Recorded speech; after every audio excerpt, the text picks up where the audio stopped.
आज आपण आपले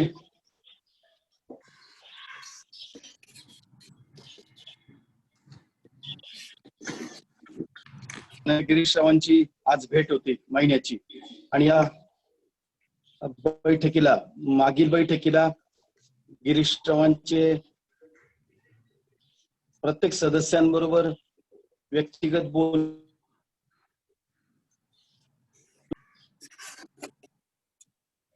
असं मागच्या बैठकीत झालेलं होतं. आजच्या बैठकीला त्या ठिकाणी आपण राष्ट्रीय शैक्षणिक धोरण 2020 याचं काही वाचन करूयात आणि याच्याबद्दल काही निवेदन करूयात. आपल्याला काय समजलंय ते जरा सांगूयात. या अर्थाने आजची आपण त्या ठिकाणी बैठक ठेवलेली आहे. बैठकीला माननीय संचालक गिरीशराव उपस्थित आहेत. त्यांचं मी आपल्या सर्वांच्या वतीने स्वागत करतो. तसेच माननीय कार्यवाह भताणे सर उपस्थित राहतील, त्यांचंही स्वागत करतो. किंवा गिरीशराव भताणे सर उपस्थितही असतील, त्यांचंही स्वागत करतो. त्याचबरोबर उपस्थित सर्व सदस्यांचंही स्वागत करतो.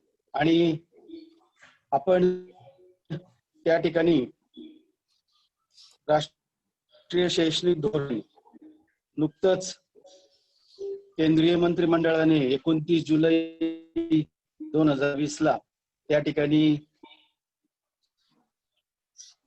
केंद्रीय मंत्रिमंडळाच्या बैठकीमध्ये त्याला मंजुरी दिली. सुमारे 4-4.5 वर्ष काम चालू होतं आणि एकूण परिस्थिती बदलतीये, काळ बदलतोय, तंत्रज्ञानाची साधनं बदलतायत आणि त्याबरोबर शिक्षणात सुद्धा बदल झाला पाहिजे असा विचार त्या ठिकाणी झाला. आतापर्यंत साधारण 3 शैक्षणिक धोरणं 1968, 1986 आणि आताच 2020. 86च्या धोरणामध्ये थोड्या दुरुस्त्या झाल्या. 19 साली, 68 साली देशाचे पंतप्रधान इंदिरा गांधी होत्या. 1986 साली पंतप्रधान गांधी होते. ज्यावेळेस दुरुस्ती झाली 1992 ला, त्यावेळेस होते. आणि आता 2020च्या शैक्षणिक धोरणामध्ये जो काही आमूलाग्र क्रांतिकारक बदल असा होतोय. यावेळी आदरणीय नरेंद्रजी मोदी हे पंतप्रधान त्या ठिकाणी आता विद्यमान पंतप्रधान आहेत. आणि हा एकूणच सुमारे 4-4.5 वर्ष याच्यावर काम चालू होतं. सुमारे एकूण 11 सदस्य ची समिती बनवलेली होती. याच्यामध्ये या सगळ्या समितीचे अध्यक्ष के कस्तुरीरंगन, इस्रोचे शास्त्रज्ञ त्या ठिकाणी ते अध्यक्ष होते. आणि या सगळ्या समितीने संपूर्ण देशभर प्रवास केला. मधल्या त्या सगळ्या काळामध्ये विविध संस्थांना, शैक्षणिक संस्थांना भेटी दिल्या, विविध शिक्षण तज्ञांशी संवाद केला आणि एकूण आताची जी काही शिक्षण पद्धती आहे याच्यात बदल केला पाहिजे असा विचार त्या ठिकाणी पुढे आला. आणि तशा पद्धतीने त्या ठिकाणी अनेक संस्था आणि अनेक लोकांनी याच्यावर खूप मोठ्या सूचना त्या ठिकाणी केल्या होत्या, सूचना मागवलेल्या होत्या. आपल्या प्रबोधिनीने सुद्धा ह्या सगळ्या राष्ट्रीय शैक्षणिक धोरणामध्ये त्या ठिकाणी सुरुवातीपासून त्या ठिकाणी याच्यामध्ये विचार मांडलेले होते. माननीय गिरीशराव आणि प्रबोधिनीचे ज्येष्ठ सदस्य यांनी आपल्या केंद्रावरनं काही सूचना मागवलेल्या होत्या आणि त्याच्यावर त्या ठिकाणी प्रबोधिनीने सुद्धा या शैक्षणिक धोरण कसं असावं याच्यामध्ये काही आपला विचार त्या ठिकाणी नक्कीच मांडलेले होते. ही सगळी शैक्षणिक धोरण, कारण काळ बदलतोय आणि काळानुसारही त्या ठिकाणी शिक्षण हे बदलावं लागेल, बदलणं आवश्यक आहे. त्याचं कारण संपूर्ण मानवी या सगळ्या याच्यामध्ये सर्वात प्रथम प्रस्तावनेमध्येच म्हटलेलं आहे की शिक्षण संपूर्ण मानवी क्षमता साध्य करण्यासाठीचं शिक्षण, फुल पोटेन्शियल, संपूर्ण मानवी क्षमता साध्य करण्यासाठीचं, संपूर्ण समाजातील सर्व घटकांचा विकास करणारं शिक्षण असावं. आणि त्या ठिकाणी हे सगळं कशासाठी, तर राष्ट्रीय विकास त्या ठिकाणी होण्यासाठी.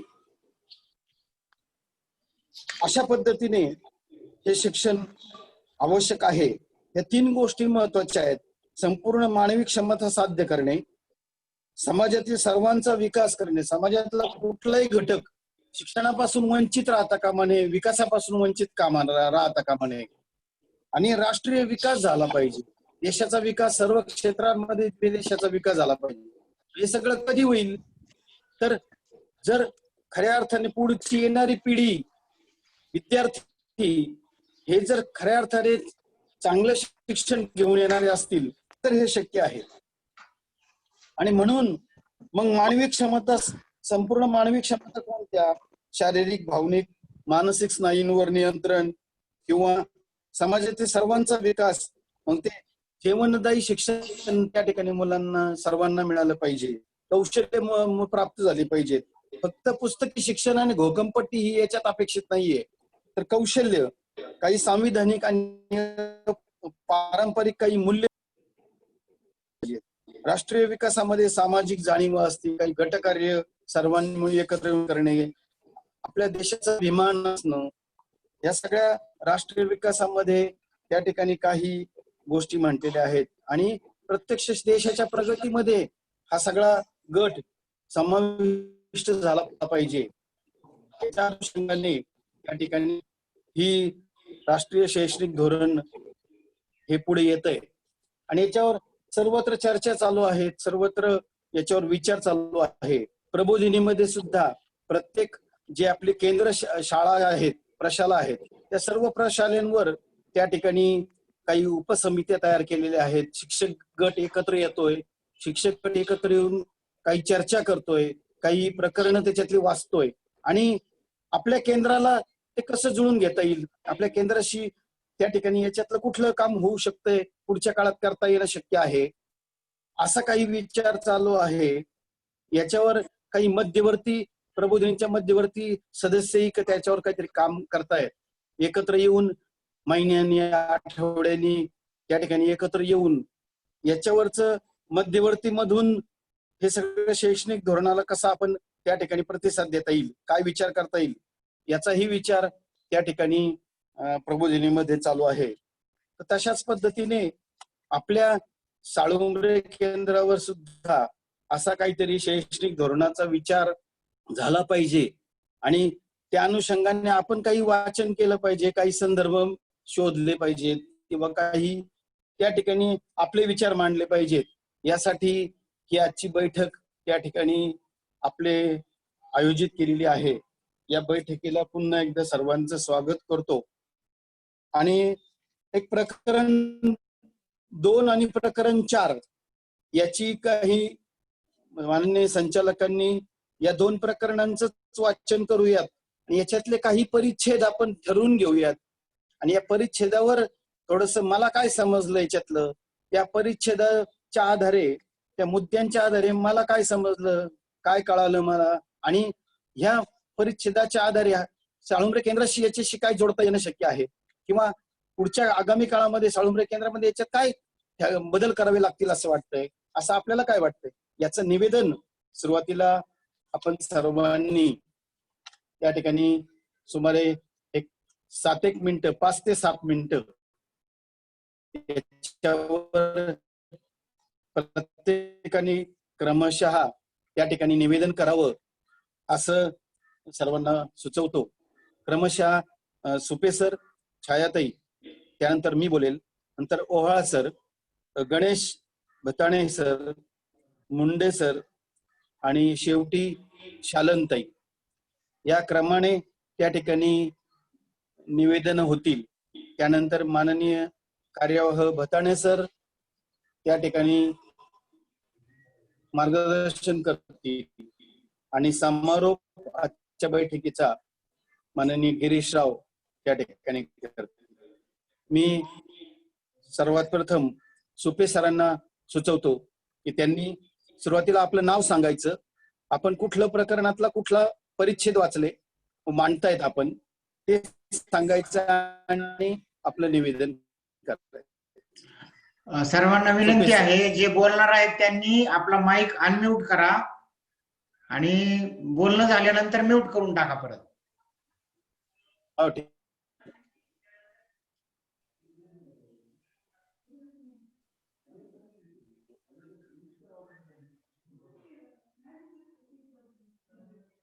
सुपे सर तुमचा माईक अनम्यूट करा.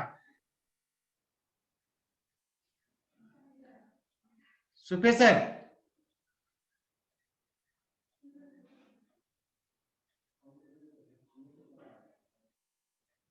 सुपे सर तुमचा माईक अनम्यूट करा. हा ओके. सर्वांना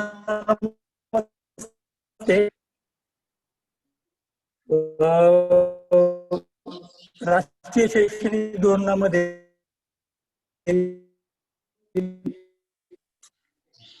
माझ्याकडं 2.4 महत्वाचा मुद्दा पायाभूत साक्षरता आणि संज्ञान आपल्याची तातडीची गरज आणि ती पूर्ववत असा महत्वाचा मुद्दा. तर त्याच्यावर थोडासा मी विचार केला, चर्चा केली, काही मुद्दे काढले, ते थोडेसे तुम्हाला म्हणतो. साधारणपणे शैक्षणिक धोरणामध्ये खरं तर शिक्षणामध्ये मुलं जे इयत्ता 1ली पासून ते इयत्ता 5वी पर्यंत येतात, त्यांना त्याच्यामध्ये लिहिता वाचता किंवा संख्या ज्ञान ते त्यांना प्राप्त नसतं. तर त्यासाठी खरं तर त्या प्राथमिक शिक्षणामध्ये ज्या गोष्टी त्यांच्या पक्क्या होतील, त्यांचा पाया मजबूत होईल, त्यासाठी आपण त्या ठिकाणी प्रयत्न करतोय. आपल्या शाळेमध्ये त्या ठिकाणी वेगवेगळ्या प्रकारचे तयार करून आपण देतोय. प्रगत अप्रगत गटाच्या माध्यमातून आपण शिकवतोय. अप्रगत गट जो आहे त्या अप्रगत गटाकडे जास्तीचं लक्ष आपण देतोय. त्याच्यानंतर संख्या ज्ञान प्राप्त करण्यासाठी सुद्धा आपण मोठ्या प्रमाणामध्ये प्रयत्न करतोय. गटांच्या माध्यमातून त्या विद्यार्थ्याला कसं शिकवता येईल. थोड्या विद्यार्थ्यांकडे आपल्याला जातीनं लक्ष देणं होणार नाही, पण आपल्या वर्गातील जे विद्यार्थी आहेत, जे त्यांना संख्या ज्ञान प्राप्त आहे किंवा जे हुशार आहेत, तर अशा विद्यार्थ्यांना, जे अप्रगत विद्यार्थी आहेत त्यांना शिकवण्यासाठी त्या ठिकाणी आपण त्यांची मदत घेतोय.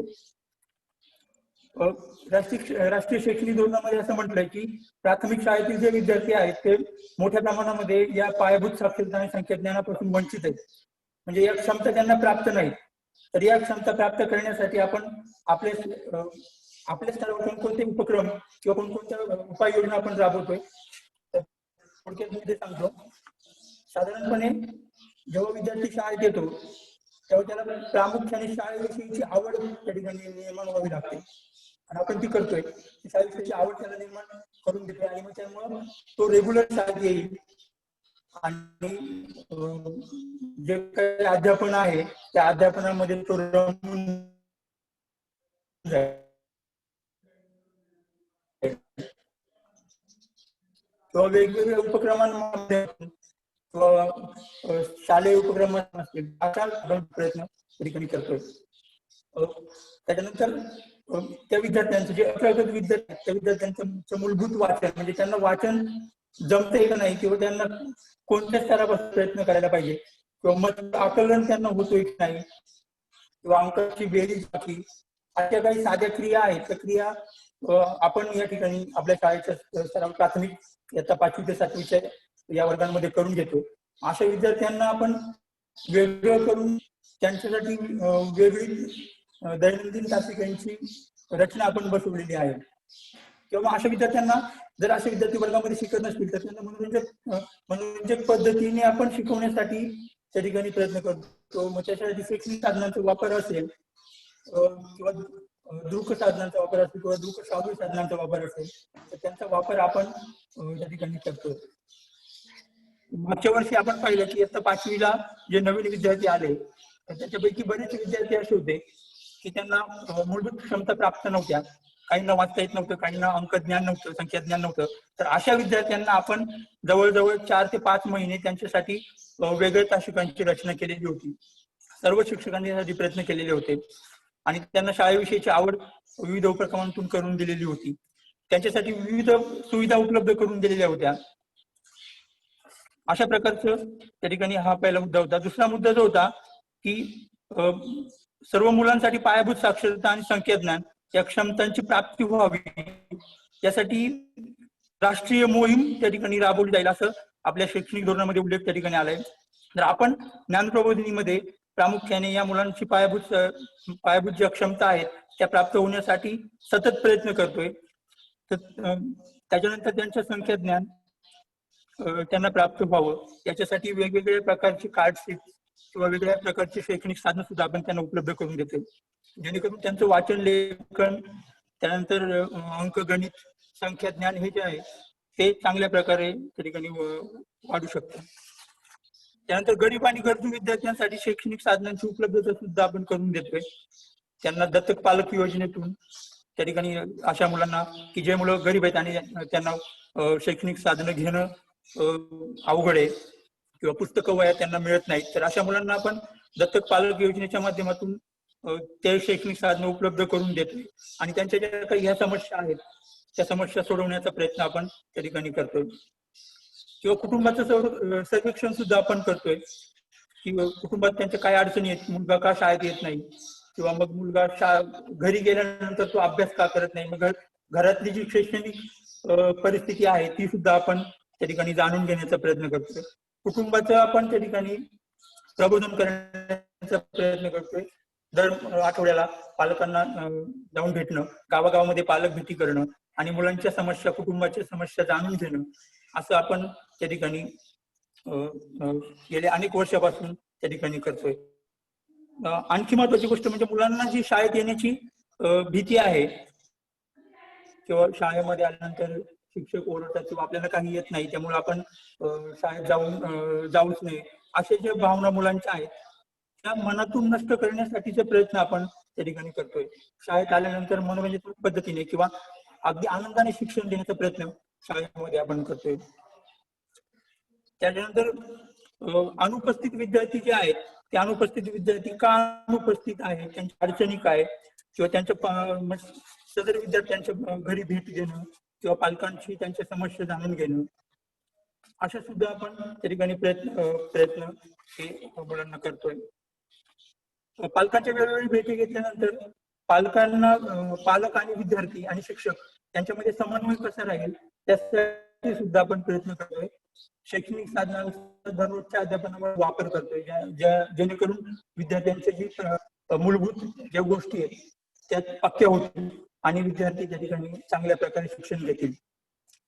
त्याच्यानंतर विद्यार्थ्यांना दैनंदिन खेळ किंवा दैनंदिन उपक्रमांच्या माध्यमातून सुद्धा आपण प्रयत्न चांगल्या प्रकारे करतोय आणि त्याच्यामुळे विद्यार्थी कमीत कमी मैदानावर सुद्धा गेल्यानंतर शिक्षकांचं आणि विद्यार्थ्यांचं जे नातं आहे ते नातं त्या ठिकाणी चांगल्या प्रकारे टिकून राहील आणि विद्यार्थी आणि शिक्षक यांच्यामध्ये चांगल्या प्रकारचा समन्वय राहील.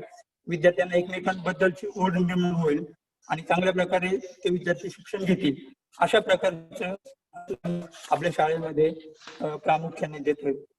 वेगवेगळ्या शैक्षणिक साधनांच्या माध्यमातून सुद्धा आपण शिकवतोय. वर्गांमध्ये वेगवेगळ्या LCD प्रोजेक्टर असतील किंवा अन्य काही साहित्य असतील, वर्ग शिक्षकांनी तयार केलेली जी शैक्षणिक साधनं आहेत त्यांच्या माध्यमातून किंवा अनेक प्रकारच्या व्हिडिओ ऑडिओ क्लिप ज्या आहेत त्या माध्यमातून सुद्धा आपण मोठ्या प्रमाणामध्ये विद्यार्थ्यांच्या ज्या पायाभूत क्षमता आहेत त्या विकसित करण्याचा प्रयत्न हा त्या ठिकाणी करतो. शासनाच्या पायाभूत परीक्षा ज्या होत्या त्या पायाभूत परीक्षेमध्ये सुद्धा आपल्या विद्यार्थ्यांना चांगले गुण त्या ठिकाणी मिळालेले होते. म्हणजे बाहेरून आलेले विद्यार्थी आपल्या शाळेमध्ये आल्यानंतर त्याच्यावर बरंच काम ते आपल्याला करावं लागतं आणि त्याच्यानंतर ते बरेच विद्यार्थी हे त्या ठिकाणी चांगल्या प्रकारे त्यांच्या क्षमता विकसित करू शकतात.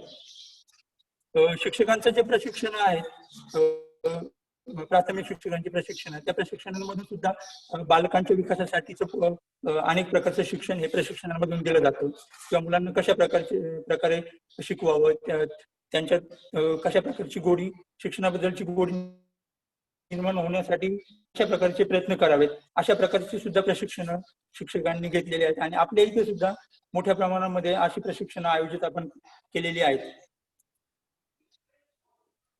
राष्ट्रीय शैक्षणिक धोरणातले हे जे काही मुद्दे होते त्या मुद्द्यांवर त्या ठिकाणी आपल्या इथे चांगल्या प्रकारचं काम हे चालते. मला वाटतं की राष्ट्रीय शैक्षणिक धोरणामध्ये बरेचसे मुद्दे हे ज्ञानप्रबोधिनीच्या शैक्षणिक धोरणामधून त्या ठिकाणी घेतलेले आहेत आणि ज्ञानप्रबोधिनी च्या शैक्षणिक धोरणाचा उपयोग हा संपूर्ण देशासाठी त्या ठिकाणी होतोय, त्याचा मला खूप आनंद वाटतोय. धन्यवाद.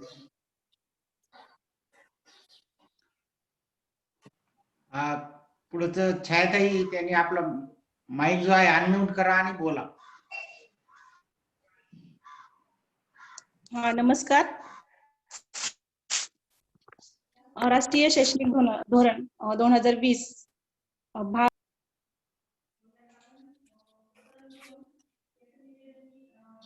नाही, आवाज येत नाही. हा, आता झालं. राष्ट्रीय शैक्षणिक धोरण 2020 भाग पहिला, यात प्रकरण 2चं निवेदन मी या ठिकाणी करते. किती सरांनी 1 ते 4 याचं निवेदन केलं आणि पुढे 5, 6, 7, 8, 9 या उपमुद्द्याचं मी वाचन केलं आणि त्यात काही सुचलेलं मी लेखन केलेलं आहे आणि त्याचं मी निवेदन करते. ज्यावेळेस प्रारंभिक 2.5 या मुद्द्यात असं सांगितलेलं आहे की ज्यावेळेस विद्यार्थी प्रारंभिक बाल्यावस्थेमध्ये असतात त्यावेळेस त्यांचं शिक्षण आणि संगोपन या 2 गोष्टी जर व्यवस्थित त्यांच्यापर्यंत नाही पोहोचल्या तर त्याचा मात्र अध्यापनामध्ये परिणाम होतो. तर असे जे विद्यार्थी मागे असतात, ज्यावेळेस ते पहिलीच्या वर्गात येतात त्यावेळेस ते पहिल्याच आठवड्यात लक्षात येतं की ते मागे आहेत. तर मग याच्यासाठी काय करावं लागेल, तर NCERT आणि SCERT या दोन्ही संस्थेने मिळून या विद्यार्थ्यांसाठी एक घटक संच तयार केला आणि तो घटक संच असा केला की विद्यार्थ्यांना खेळाच्या माध्यमातून आणि मनोरंजक पद्धतीने स्वाध्याय पुस्तिका असतील आणि छोटे छोटे बेसिक गोष्टी असतील की विद्यार्थ्याला पहिले 3 महिन्यामध्ये आपल्याला त्या विद्यार्थी जे मागे असणार अशा विद्यार्थ्यांना पुढे नेण्यासाठी असा एक शाळा तयारी घटक संच तयार केलेला आहे आणि याचा मात्र आपल्याला नक्कीच येत्या शैक्षणिक वर्षात याचा उपयोग करून घेता येईल. कारण ज्यावेळेस आपल्याकडे नवीन विद्यार्थी येतात, आपण हा पहिलीच्या घटकासाठी आहे, पण आपल्याकडे ज्यावेळेस 5वीचे विद्यार्थी येतील त्यावेळेस बरेच विद्यार्थी अध्यापनात मागे असतात. तर मग यांच्यासाठी आपण पूर्वी करत होतो की चाचणी घेऊन आपण अ, ब, क, हुशार, साधारण आणि मध्यम असे 3 गट करत होतो आणि त्यानुसार आपण अध्यापनात मागे असणाऱ्या विद्यार्थ्यांना पुढे नेण्याचं आपण काम करत होतो. तसं आता हा जो घटक संच आहे, या घटक संचामध्ये वाचन, लेखन, संख्या ज्ञान आणि भाषा ज्ञान आणि संख्या ज्ञान या सगळ्यांचा बेसिक ज्या अपेक्षित असतात आपल्याला गोष्टी, याचा आपण संच तयार केला तर नक्कीच इयत्ता 5वीच्या वर्गामध्ये जे आपले अध्यापनात विद्यार्थी मागे असतात या विद्यार्थ्यांना आपल्याला पुढे नेता येईल असं हे 2.5 मध्ये नमूद केलेलं आहे आणि याचा आपल्याला नक्कीच या पुढच्या काळामध्ये उपयोग करून घेता येईल. दुसरा जो मुद्दा सांगितलेला होता 2.7 मध्ये की 2.6 मध्ये ज्यावेळेस आपण दीक्षा ऍप सांगितलेलं आहे की दीक्षा ऍपचा आपण कसा वापर करता येईल. यापूर्वी आपण ई-लर्निंगचा वापर करत होतो. वर्गामध्ये ज्यावेळेस अध्यापन झाल्यानंतर विद्यार्थ्यांचा सराव करण्यासाठी LCDच्या माध्यमातून उपयोग करत होतो. पण आता आपण ई-लर्निंग विद्यार्थ्यांना डाउनलोड केलेलं होतं, शिक्षकांनी सुद्धा केलेलं होतं.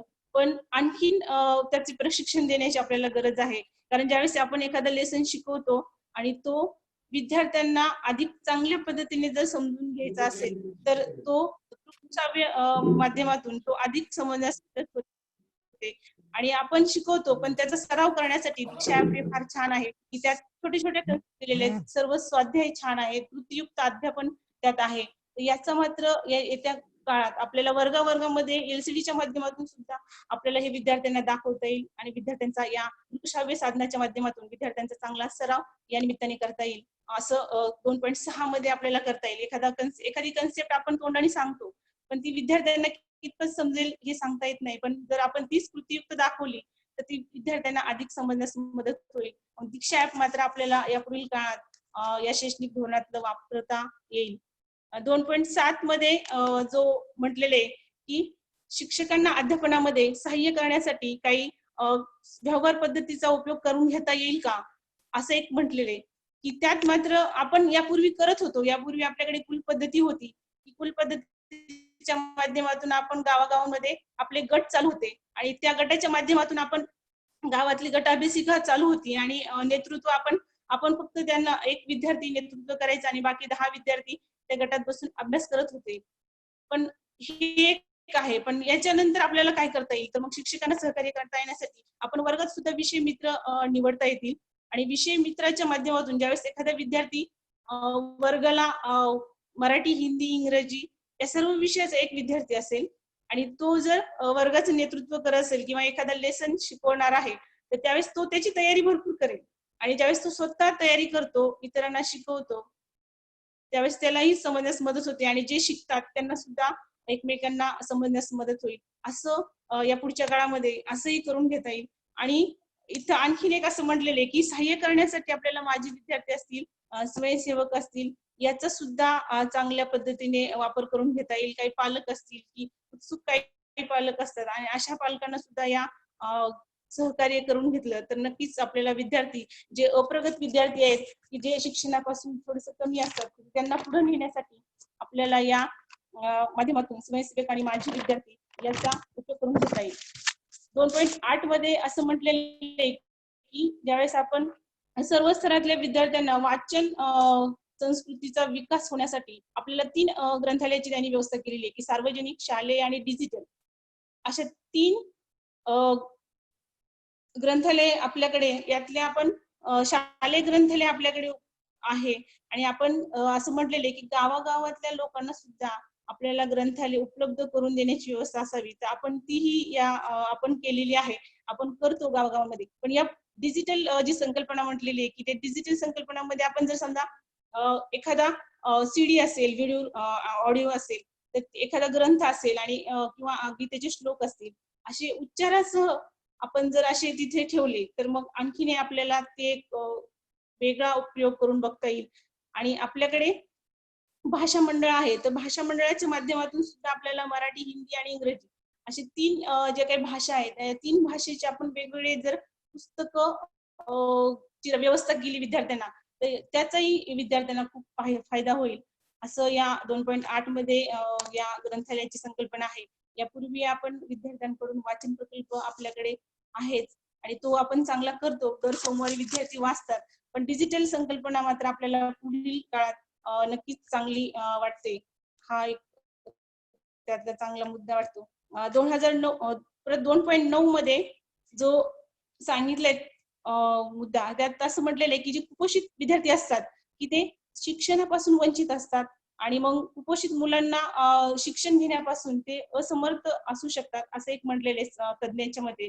तर मग इथं आपण काय केलं पाहिजे, आपण पोषण आहार तर विद्यार्थ्यांना देतोच, फक्त पोषण आहार देऊन अपेक्षित नाही, तर त्यांना त्यांच्या आरोग्याची काळजी जर आपल्याला घ्यायची असेल तर नियमित आपण मैदानी खेळ तर घेतोच, तर मैदानी खेळांची रचना सुद्धा योग्य असली पाहिजे. दररोज सूर्यनमस्कार, नियमित व्यायाम हे जर असेल, फक्त आहार आणि व्यायाम ह्या दोन्ही जर गोष्टी केल्या तर नक्कीच विद्यार्थी कुपोषित होणार नाहीत आणि चांगल्या पद्धतीने त्यांना ह्या दोन्ही गोष्टी मिळत गेल्या तर नक्कीच तो विद्यार्थी शिक्षण घेण्यास समर्थ असेल, असं एक मला याच्यात वाटतं. आणि नेहमीच आपण प्रत्येक वर्षी जर त्या विद्यार्थ्यांचं आरोग्य कार्ड आपण जर ठेवलं की प्रत्येक वेळेस आपण आल्यानंतर त्या विद्यार्थ्याची तपासणी करणे आणि वर्षभरात त्याला काय असतील तर त्या आजारावरच नोंदी असतील किंवा त्याच्याबद्दलचे जे काय रेकॉर्ड असेल तर ते आपल्याला ठेवता येईल. म्हणून विद्यार्थ्यांच्या आरोग्याच्या दृष्टीने सुद्धा आपल्याला विचार करता येईल आणि विद्यार्थ्यांचं आरोग्य जर चांगलं असेल तर नक्कीच तो चांगल्या पद्धतीने अध्ययन करू शकतो. असं 2.5 पासून ते 2.9 पर्यंत जे काही 5 मुद्दे होते त्या उपमुद्द्यांचा विचार थोडा केला आणि त्याचा आपल्याकडे काय उपयोग करता येईल असं एकूणच निवेदन केलं. धन्यवाद.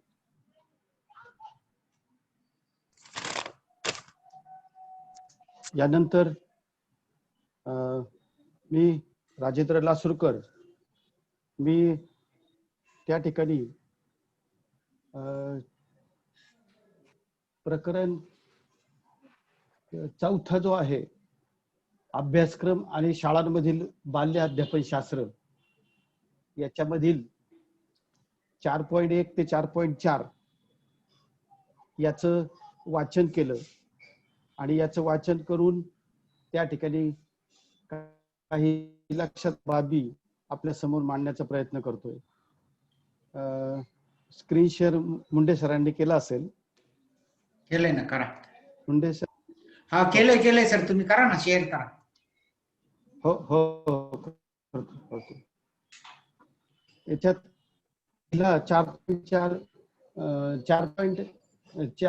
4.1 मध्ये पहिलाच मुद्दा आलेला आहे. तुम्ही हे आपल्या मोबाईलवर झूम करून पाहू शकता की प्रचलित शैक्षणिक रचना या पूर्वी कशी होती. पहिले वयोगट 6-16 त्या ठिकाणी म्हणजे 10+2 अशी पूर्वीची शैक्षणिक रचना, प्रचलित शैक्षणिक रचना होती. आता ह्या राष्ट्रीय शैक्षणिक धोरणाच्या आधारे उजव्या बाजूला जे आहे ते आहे पूर्वीच्या प्रचलित आणि जे काही शैक्षणिक रचना होती त्याच्यामध्ये प्रामुख्याने पूर्व प्राथमिक म्हणजे जे अंगणवाडी, पहिला वर्ग, दुसरा वर्ग ह्या वर्गांचा त्या ठिकाणी त्यामध्ये समावेश नव्हता डाव्या बाजूच्या याच्यामध्ये. आता आपल्याला दिसतंय की या नवीन शैक्षणिक धोरणामध्ये त्या ठिकाणी त्यांनी जे केलेले आहेत याच्यामध्ये पहिली 5 वर्ष पायाभूत त्या ठिकाणी टप्पा म्हटलेला आहे.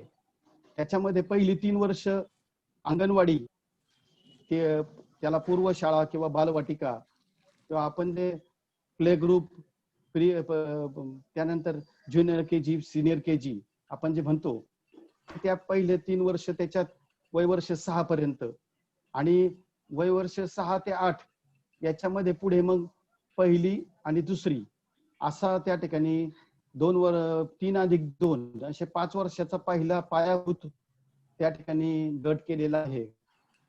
दुसऱ्या टप्प्यामध्ये पूर्वतयारीचा गट असं म्हटलेलं आहे. फार महत्वाचा गट आहे.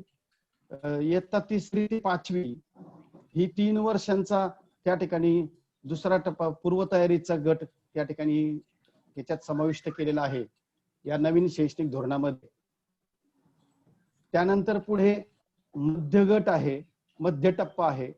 त्या मध्य टप्प्याला त्या ठिकाणी 3 वर्ष टाकलेली आहेत. इयत्ता 6वी ते 8वी, वयोगट 11 ते 14 आणि पुढचा माध्यमिक गट आहे 4 वर्षांचा आहे. त्याच्यामध्ये त्या ठिकाणी प्रामुख्याने इयत्ता 9वी ते 12वी, वयोगट 14 ते 18 अशा पद्धतीने नवीन शैक्षणिक रचनेमध्ये, धोरणामध्ये त्या ठिकाणी पूर्वीची 10+2 आणि इकडे नवीन शैक्षणिक धोरणामध्ये 5+3+3+4 अशा पद्धतीने एक नवीन विचार खूप चांगला आलेला आहे. याच्यामध्ये प्रामुख्याने जर आपण विचार केला तर त्या ठिकाणी त्याच्यामध्ये आपल्याला दिसतंय की पूर्व प्राथमिकचा या नवीन शैक्षणिक धोरणामध्ये विचार झालेला आहे असं दिसतंय. डाव्या बाजूला तो विचार दिसत नाहीये. तर हे या वैशिष्ट्य आहे. आणि जे सर्व शिक्षा अभियान पूर्वी वयोगट 6 ते 14 पर्यंत असायचं, म्हणजे 8वी पर्यंत असायचं. आता ते त्या ठिकाणी 3 ते 18 यापर्यंत अशा पद्धतीने सर्व शिक्षण अभियानाचं मध्ये त्याचं समाविष्टीकरण होईल असं वाटतंय. तर असा हा एक पहिला मुद्दा नव्याने जो बदल झालाय तो त्या ठिकाणी आपल्या केंद्रावर आपण आपल्या सध्या 5वी ते 12वी पर्यंतच शिक्षणाची व्यवस्था आपली चालू आहे. त्याच्यामध्ये हे अशा आता खालचा पूर्व प्राथमिकचा गट त्या ठिकाणी याचं आपल्याला काही विचार करायला लागेल की पूर्व प्राथमिकचे वर्ग आपले सुरू करावे कशा पद्धतीने, त्याची सगळी परिसराची गरज आहे, परिसरातील मागणी आहे पालकांची, पण याचा एकूण एक आपल्याला विचार नक्की आपल्याला करता येऊ शकेल वाटतं. त्यानंतर दुसरी त्या ठिकाणी एक स्लाइड दुसरी काय पारदर्शिका दाखवतोय त्याच्यामध्ये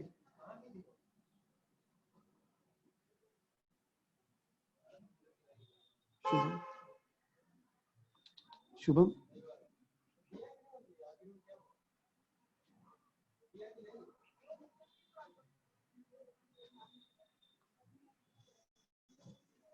याच्यामध्ये 4.2च्या याच्यामध्ये 4.2 टप्प्यामध्ये प्रामुख्याने हे जे टप्पे आहेत, पायाभूत पहिला टप्पा तो 5 वर्षाचा, याच्यामध्ये प्रामुख्याने मग निगा आणि शिक्षण विद्यार्थ्यांची, कारण या काळामध्ये बौद्धिक किंवा मेंदूचा विकास 85% होतो असं त्या ठिकाणी आहे. तर मग या काळामध्ये विद्यार्थ्यांचं शारीरिक विकास आणि शिक्षण झालं ते शिक्षण हे खेळाद्वारे शिक्षण व्हावं असं त्या ठिकाणी म्हटलेलं आहे. दुसरा पूर्वतयारीचा 3 वर्षांचा संकल्पना दृढीकरण आणि हे कशातून तर प्रामुख्याने मातृभाषेतून शिक्षण त्या ठिकाणी दिलं जावं, तिथल्या मातृभाषा बोली भाषा यामधून, म्हणजे ह्या याच्यामध्ये प्रामुख्याने असं म्हटलं की मुलांचं संकल्पना स्पष्टीकरण हे मातृभाषेतून चांगलं होतं. त्यामुळे मातृभाषेतून शिक्षण हे त्या ठिकाणी 5वी पर्यंत तरी त्या ठिकाणी फार महत्वाचं आहे किंवा दिलं जावं. त्यानंतर मध्य टप्पा जो आहे तो 3 वर्षांचा, याच्यामध्ये व्यवसाय शिक्षणाचा त्या ठिकाणी त्यांनी समाविष्ट केलाय की मुलांना व्यवसाय शिकवलं पाहिजे, व्यवसायाची कौशल्य शिकवली पाहिजे छोटी छोटी. आपण आपल्या विद्यालयामध्ये अनुभव शिक्षणाच्या माध्यमातून विद्यार्थ्यांना शेतीचा अनुभव, विद्यार्थ्यांना त्या ठिकाणी काही रोपवाटिकेचा अनुभव, काही वृक्ष संगोपन किंवा काही पशुसंगोपन याच्या संदर्भातलं आपण त्या ठिकाणी अनुभव शिक्षणाचे जोड देत होतोच. याच्यात आणखीन त्यांनी त्या ठिकाणी काही छोटी छोटी व्यवसाय शिक्षण मुलांना दिलं पाहिजे असं त्या ठिकाणी म्हटलेलं आहे. आणि चौथा टप्पा जो आहे माध्यमिक, याच्यामध्ये 2 वर्ष 9वी 10वी आणि 2 वर्ष 11वी 12वी. याच्यामध्ये 10वी नंतर विद्यार्थी त्या ठिकाणी कुठलीही अन्य त्या ठिकाणी म्हणजे त्याला वाटलं तर तो एक आपला विज्ञानाचा एखादा विषय घेऊ शकतो, कलेचा एखादा विषय घेऊ शकतो, वाणिज्याचा एखादा विषय घेऊ शकतो, असं आंतरविद्याशाखीय शिक्षण घेऊन तो घेऊ शकतो असं त्या ठिकाणी एक याच्यामध्ये शैक्षणिक धोरणामध्ये आलेलं आहे. शेवटची त्या ठिकाणी स्लाइड दाखवतो.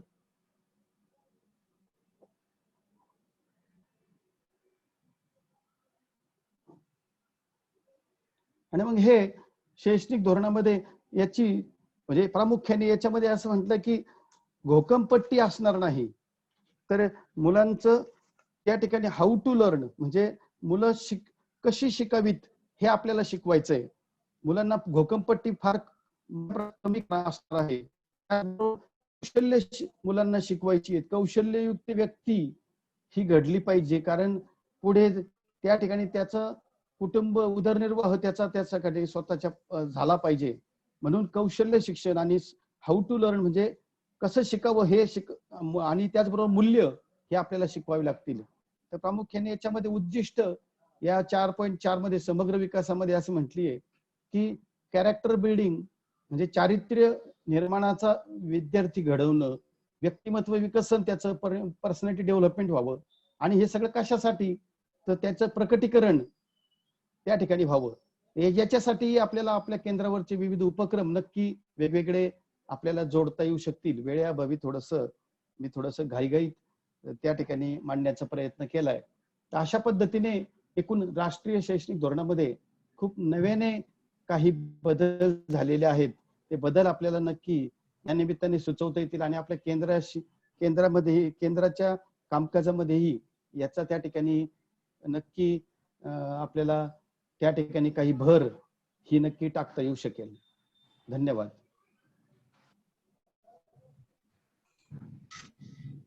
गणेश छान दादा. झालं दोघांचंही छायाताईंचंही चांगलं झालं. लासुरकर सरांनी स्लाइड्सचा उपयोग केला त्याच्यामुळे समजायला सोपं झालं एकदम.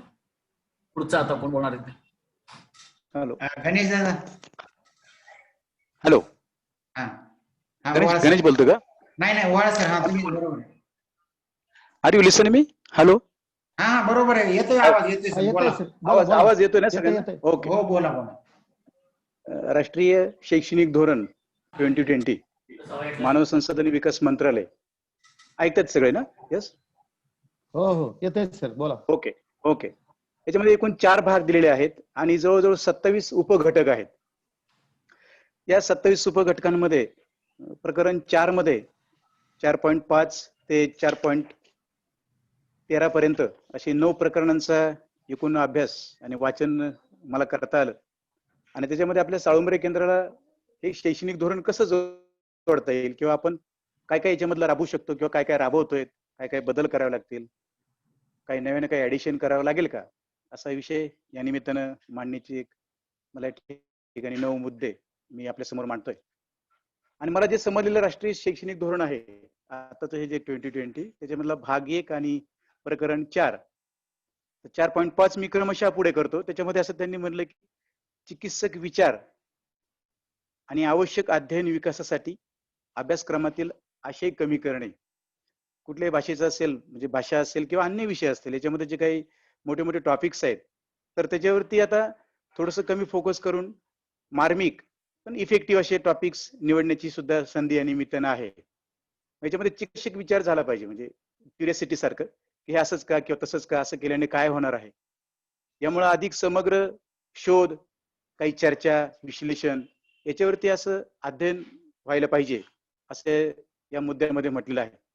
खरं तर याची जोड आपण नक्कीच केलेली आहे. छोटे सायंटिस्टच्या माध्यमातून किंवा अनेक प्रकारचे आपण डिबेटिंग घेतो, काही कॉम्पिटिशन्स घेतो, एसे रायटिंग्स घेतो.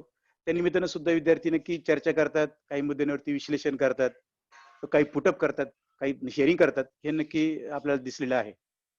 याचा वाव जर विद्यार्थ्यांना मिळायचा असेल तर अभ्यासक्रमाचा जो आशय आहे तो प्रत्येक विषयातील गाभा हा प्रत्येक आशयापुरता ठेवावा, मर्यादित केला पाहिजे असं त्यांनी म्हटलेलं आहे. याच्यामध्ये जो काही अनिवार्य किंवा आशय महत्वाचा आहे किंवा संकल्पना महत्वाच्या आहेत, काही विचार आहेत, तो विचार, संकल्पना किंवा जे काही कंटेंट आहे ते कंटेंट त्यांनी युजेबल केलं पाहिजे किंवा उपयोजनात्मक त्याच्या काही त्याला ते करता आलं पाहिजे. त्याच्या असलेल्या समस्या, शालेय समस्या असतील, काही प्रापंचिक समस्या असतील, आर्थिक समस्या असतील, या सगळ्या त्यांनी सोडाव्यात किंवा निराकरण करण्याचा प्रयत्न करावा असं या केंद्रित असलेल्या अभ्यासक्रमावरती आधारित असावं असं त्यांचं म्हणणं आहे. अध्ययन आणि अध्यापन हे अधिक आंतरक्रियात्मक झालं पाहिजे, ते संक्रमित झालं पाहिजे. प्रश्न विचारण्यामध्ये विद्यार्थ्यांना प्रोत्साहन दिलं पाहिजे, असं वर्गातील वातावरण तयार केलं पाहिजे. वर्गातील एखादं सत्र किंवा तास हे विद्यार्थ्यांना सखोल ज्ञान, अधिक अनुभवात्मक असं अध्ययनासाठी अधिक रंजक, सर्जनशील, सहयोगी, शोधपूर्ण कृती आणि अभ्यास उपक्रम यांच्या माध्यमातून घेतलं पाहिजे. म्हणजे आपण भाषेच्या माध्यमातून खरं तर अनेक उपक्रम या निमित्ताने घेतो. मागील काही वर्षांमध्ये काही दाखवता सुद्धा आपल्याला आलं, काही प्रोजेक्ट आपण घेतो. या प्रकल्पाच्या माध्यमातून विद्यार्थी नक्कीच शिकतात, त्यांची सर्जनशीलता वाढते, एकमेकांना मदत करण्याची वृत्ती वाढते, काही शोध सुद्धा विद्यार्थी घेतात, विचारतात. याचा उपयोग नक्कीच विद्यार्थ्यांना होतो.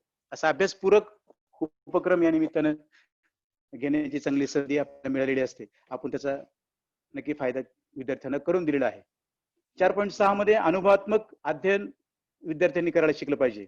याचा अर्थ असा आहे, सर्व स्तरामध्ये अनुभवात्मक अध्ययन स्वीकारलं जाईल, ज्यामध्ये प्रत्येक विषयातील एक पायाभूत किंवा प्रमाणभूत असं अध्यापन शास्त्रीय पद्धती वापरली आली पाहिजे. भले अनेक भाषा आहेत किंवा अनेक प्रांत आहेत, अनेक ठिकाणाहून विद्यार्थी येतात, पण या विद्यार्थ्यांनी त्यांची भाषा नक्की शिकावी. पण ती काहीतरी पुटअप करण्यासाठी आहे किंवा एक आपल्याला कम्युनिकेशन करण्यासाठी जो भाग आहे तो भाग म्हणजे शास्त्रशुद्ध भाषेची पद्धती ही विद्यार्थ्यांनी शिकावी किंवा प्रमाणभूत भाषा त्याला त्यांनी म्हटलेलं आहे. त्याच्यामध्ये अगदी कला आहे, क्रीडा आहे, नंतर कथाकथन सुद्धा या माध्यमातून विद्यार्थ्याला ही भाषा शिकता येऊ शकते. वरातील जी क्षमता आहे ती धिष्ठित अध्ययन असं करणं, मूल्यमापन याच्यातून आपल्याला साधायचं असेल, म्हणजे एखादा कुठलाही विद्यार्थी असेल तर तो शास्त्र शुद्ध बोलतो का, शुद्ध बोलतो का, तर हे सुद्धा या निमित्तानं आपल्याला त्याचं ते मूल्यमापन होईल असं या अर्थानं म्हटलेलं आहे. विषयाचे अध्ययन निष्पत्ती जे आहेत किंवा क्षमता आहेत आणि रचना आहेत यांच्याशी या सगळ्या संलग्न असल्या पाहिजेत असं त्यांनी या धोरणामध्ये म्हटलेलं आहे.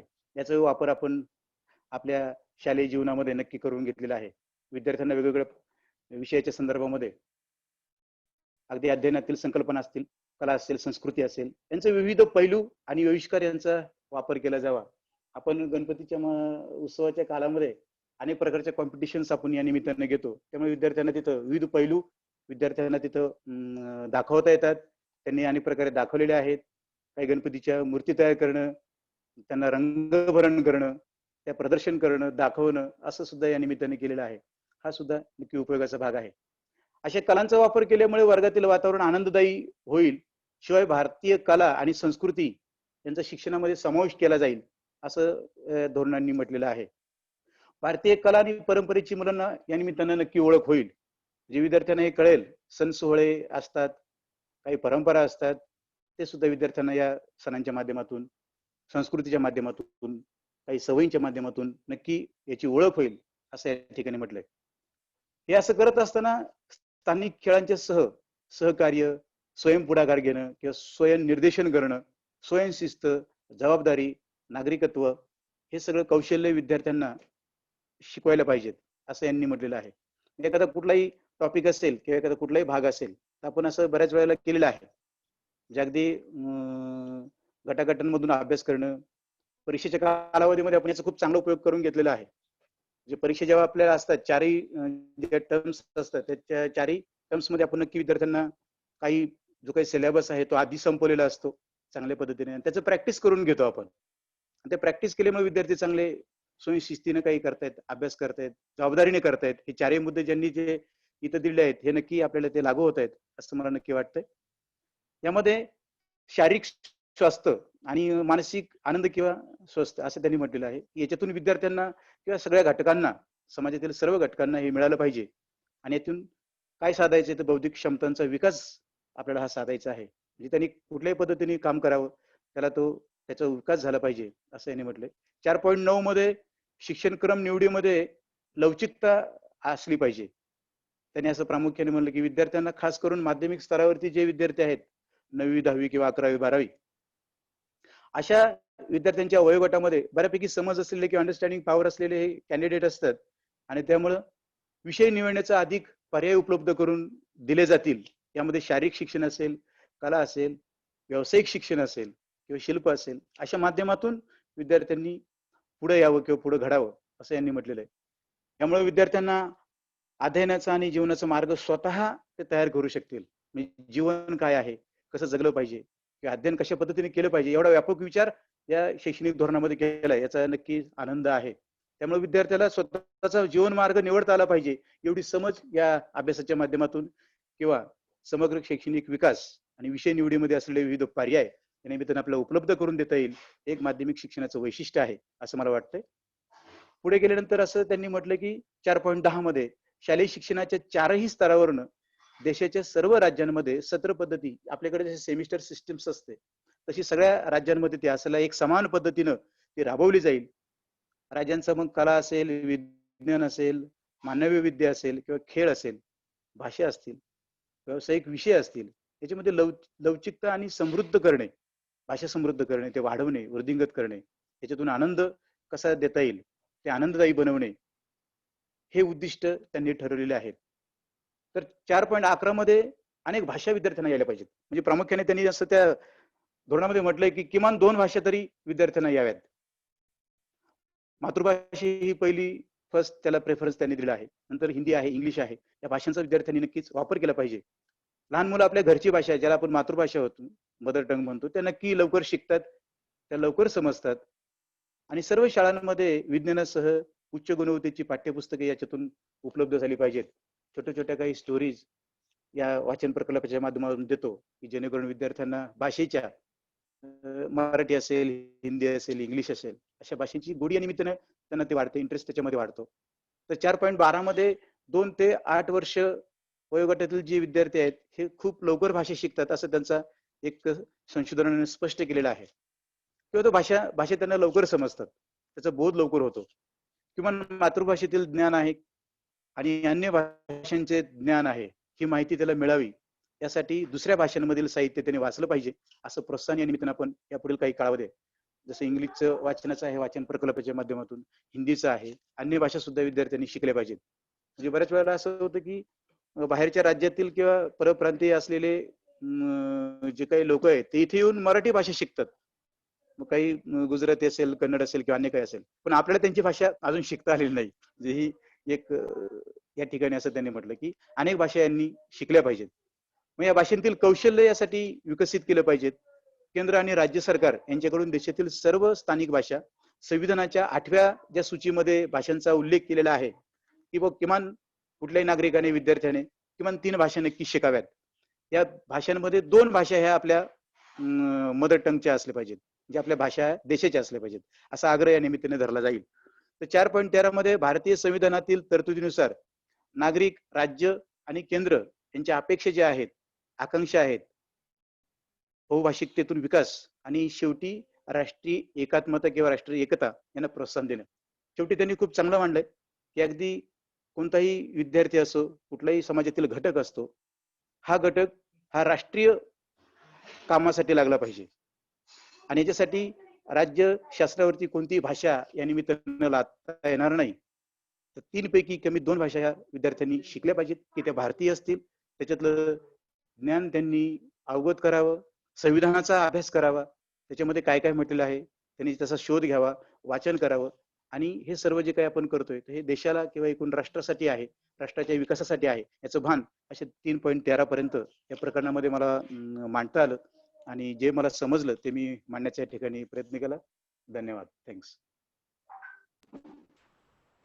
गणेश भताने सर. नमस्कार. माझ्याकडे राष्ट्रीय शिक्षण धोरणामधील गणेशने जरा मोठ्याने बोलायला पाहिजे. नमस्कार, येतोय आवाज? हा, आता येतोय.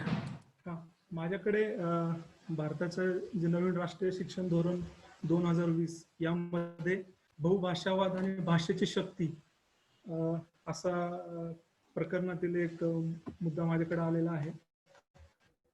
तर आजच्या परिस्थितीमध्ये ज्या देशाची संस्कृती, भाषा जे परिपूर्ण व संपन्न असेल ती सॉफ्ट पॉवर असं जगामध्ये मान्यता सध्या समजली जाते की ज्या देशाचं साहित्य, भाषा संपन्न असेल त्याचा सगळा विचार करून शासनाने भाषा या विषयावर खूप भर दिलेला आहे असं वाटतंय. त्याच्यामध्ये आपल्या भारतामध्ये साधारण 23 भाषा 8व्या सूचीमध्ये मान्यता दिलेली आहे की त्याच्यामध्ये 23 भाषांचा आपली मराठी भाषा आहे की त्या राज्यामधील विद्यार्थ्यांना त्यांच्या मातृभाषेमध्ये साधारण 8वी पर्यंत तरी शिक्षण त्यांनी आपल्या मातृभाषेत घ्यायला पाहिजे असं त्यांनी जोर देऊन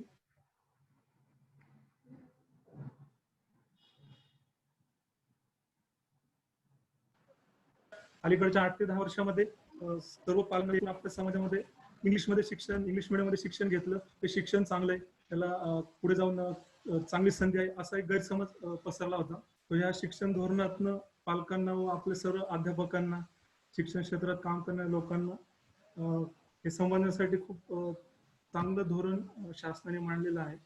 त्याच्यामध्ये विद्यार्थ्यांची मातृभाषा आणि शिक्षणाचे माध्यम यामध्ये पाठ्यपुस्तकं द्विभाषिक मध्ये अध्यापकांना उपलब्ध करून देण्यात येणार आहेत आणि शक्यतो ज्या विद्यार्थ्यांना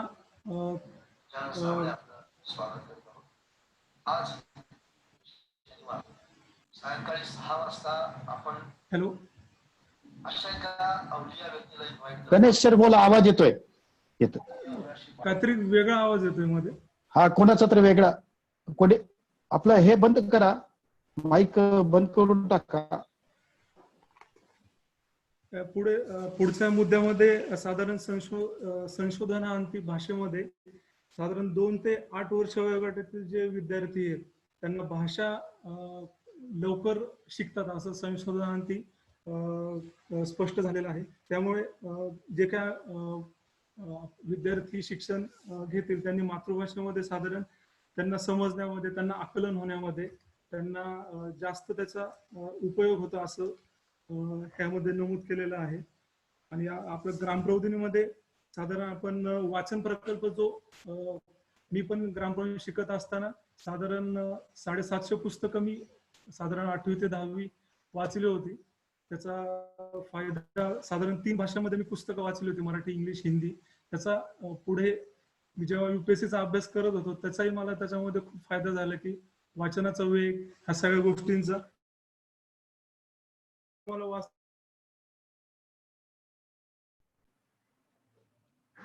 हा बोला गणेश सर. यातून हे सांगण्यास वाटलं. त्याच्यामध्ये आपल्या राज्यात, हो बोलतो मी, आपल्या राज्यामध्ये साधारण शासनाने त्रिभाषा सूत्र लागू करावं असं त्यांनी म्हणलेलं आहे. साधारण 2 भाषा भारतीय व 1 विदेशी भाषा, त्याच्यामध्ये साधारण 8 भाषा त्यांनी शासनाने नमूद केलेल्या आहेत की ज्यामध्ये कोरियन, जपानी, थाई, फ्रेंच, जर्मन, स्पॅनिश, पोर्तुगाली आणि रशियन असं माध्यमिक स्तरावर 1 भाषा तरी माध्यमिक स्तरावर शिकवण्यासाठी विद्यार्थ्यांना उपलब्ध करून देण्यात येणार आहे.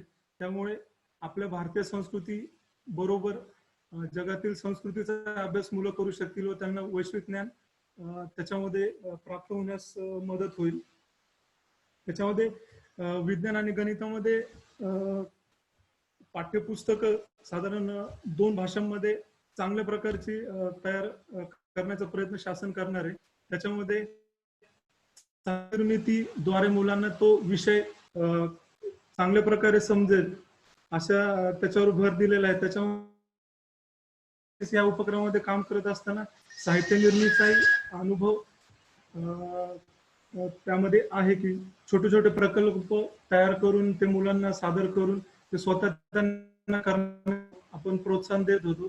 त्याच्यामुळे साधारण 15 शाळांमधल्या मुलांना ते कसं समजतंय ह्या सर्व याचा अनुभव या पुढच्या शैक्षणिक धोरणाच्या मदतीने पुढे अजून चांगल्या प्रकारे राबवता येईल असं वाटतंय आपल्या इथे.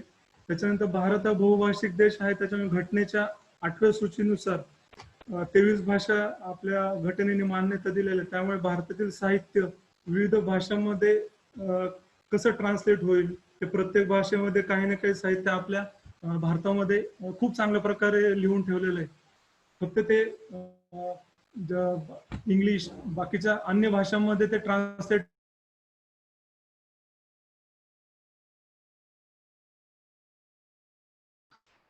उपलब्ध होत नाहीये. तर ह्या धोरणामुळे आपल्या भारतातील भाषांना संपन्न होण्यामध्ये आणि चांगले विद्यार्थी या भाषेद्वारे तयार होतील असं नक्की वाटतं. संस्कृत भाषेविषयी ह्या धोरणामध्ये खूप चांगलं विचार मांडण्यात आलेले आहेत की संस्कृत भाषा ही म्हणजे जगातील 2 भाषांचं साहित्य जरी एकत्र केलं तरी संस्कृत भाषेचं बरोबरी होणार नाही एवढी भाषा ती संपन्न आहे. आणि त्याच्यामध्ये आपल्या भारतामध्ये खूप कमी संशोधन चालू आहे, पण कॅनडा आणि अमेरिकेमध्ये यावर संशोधन मोठ्या प्रमाणात चालतं. काही ठिकाणी ते त्यांच्या पद्धतीने त्याच्यावर संशोधन करून विचार मांडतात की ते चुकीचे पण आहेत. पण भारताने याच्यामध्ये अग्रेसर होऊन ह्यामध्ये अजून संस्कृत विषयावर अभ्यास केला पाहिजे. हे सगळ्या धोरणातून गोष्ट होते. शाळांमध्ये आपण संस्कृत भाषा शिकवतोय आणि त्याचं ह्या पुढे त्याच्यावर खूप चांगला फोकस आपण अजून ह्यातून संस्कृत भाषेला थोडस ठीक आहे आता शिकवायचंय एवढं आपण त्याला महत्व देत नव्हतो, पण ह्या पुढे संस्कृत भाषेला तेवढंच महत्व द्यायला हवं असं नक्की वाटतंय. त्याच्यानंतर साधारण अध्यापकांना अध्यापन करत असताना विविध ऍप्स किंवा व्हिडिओज तयार करून ते मातृभाषेत जे काही विद्यार्थ्यांना कम्फर्टेबल असेल की त्यांना त्या भाषेमध्ये त्यांना समजण्यासाठी आकलनासाठी सोपं जाईल अशाद्वारे ऍप्स बनवणे, व्हिडिओ बनवणे आणि त्याद्वारे अध्यापन करणे. त्यामुळे या माध्यमातून सांस्कृतिक पैलू जसे चित्रपट, नाट्य, कथाकथन, काव्य, संगीत हे मुलांना समजण्यामध्ये आणि त्यांना त्याच्यामध्ये त्यांचं स्वतः विचार मांडण्यामध्ये त्यांना खूप चांगला उपयोग होऊ शकेल.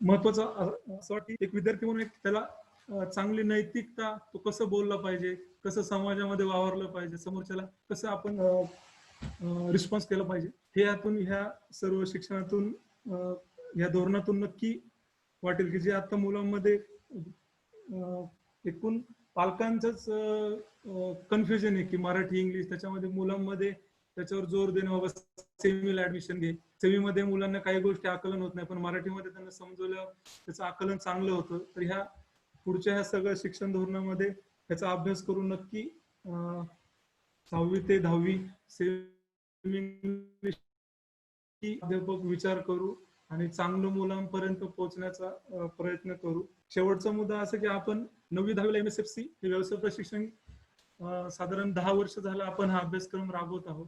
तो 11वी 12वीला पण हे कसं करता येईल वाढवत ह्यासाठी ह्या धोरणाद्वारे नक्की विचार करता येईल. व्यवसाय प्रशिक्षण ह्या धोरणामध्ये खूप महत्व देण्यात आलेलं आहे.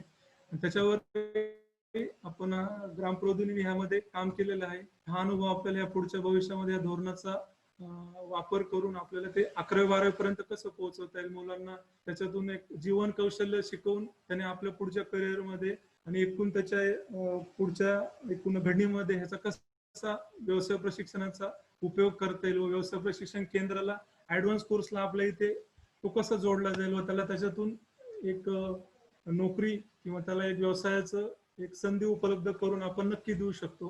आणि शेवटी असं म्हणेल की या सर्व धोरणामध्ये भारतीय संस्कृतीला, भाषेला खूप महत्व देण्यात आलेलं आहे. त्यामुळे सर्व आपल्या देशाचा सन्मान आणि आपल्या राष्ट्रीयत्व, आपल्या देशावर प्रेम करणं ह्यातून नक्की वाढेल असं मला ह्या धोरणातून वाटतं. छान. यानंतर गणेश सर छान झालं. यानंतर आपल्यावर एकत्र काम करायला सुरुवात केली आहे. शुभेच्छा अशोक सर, स्वस्त झाले.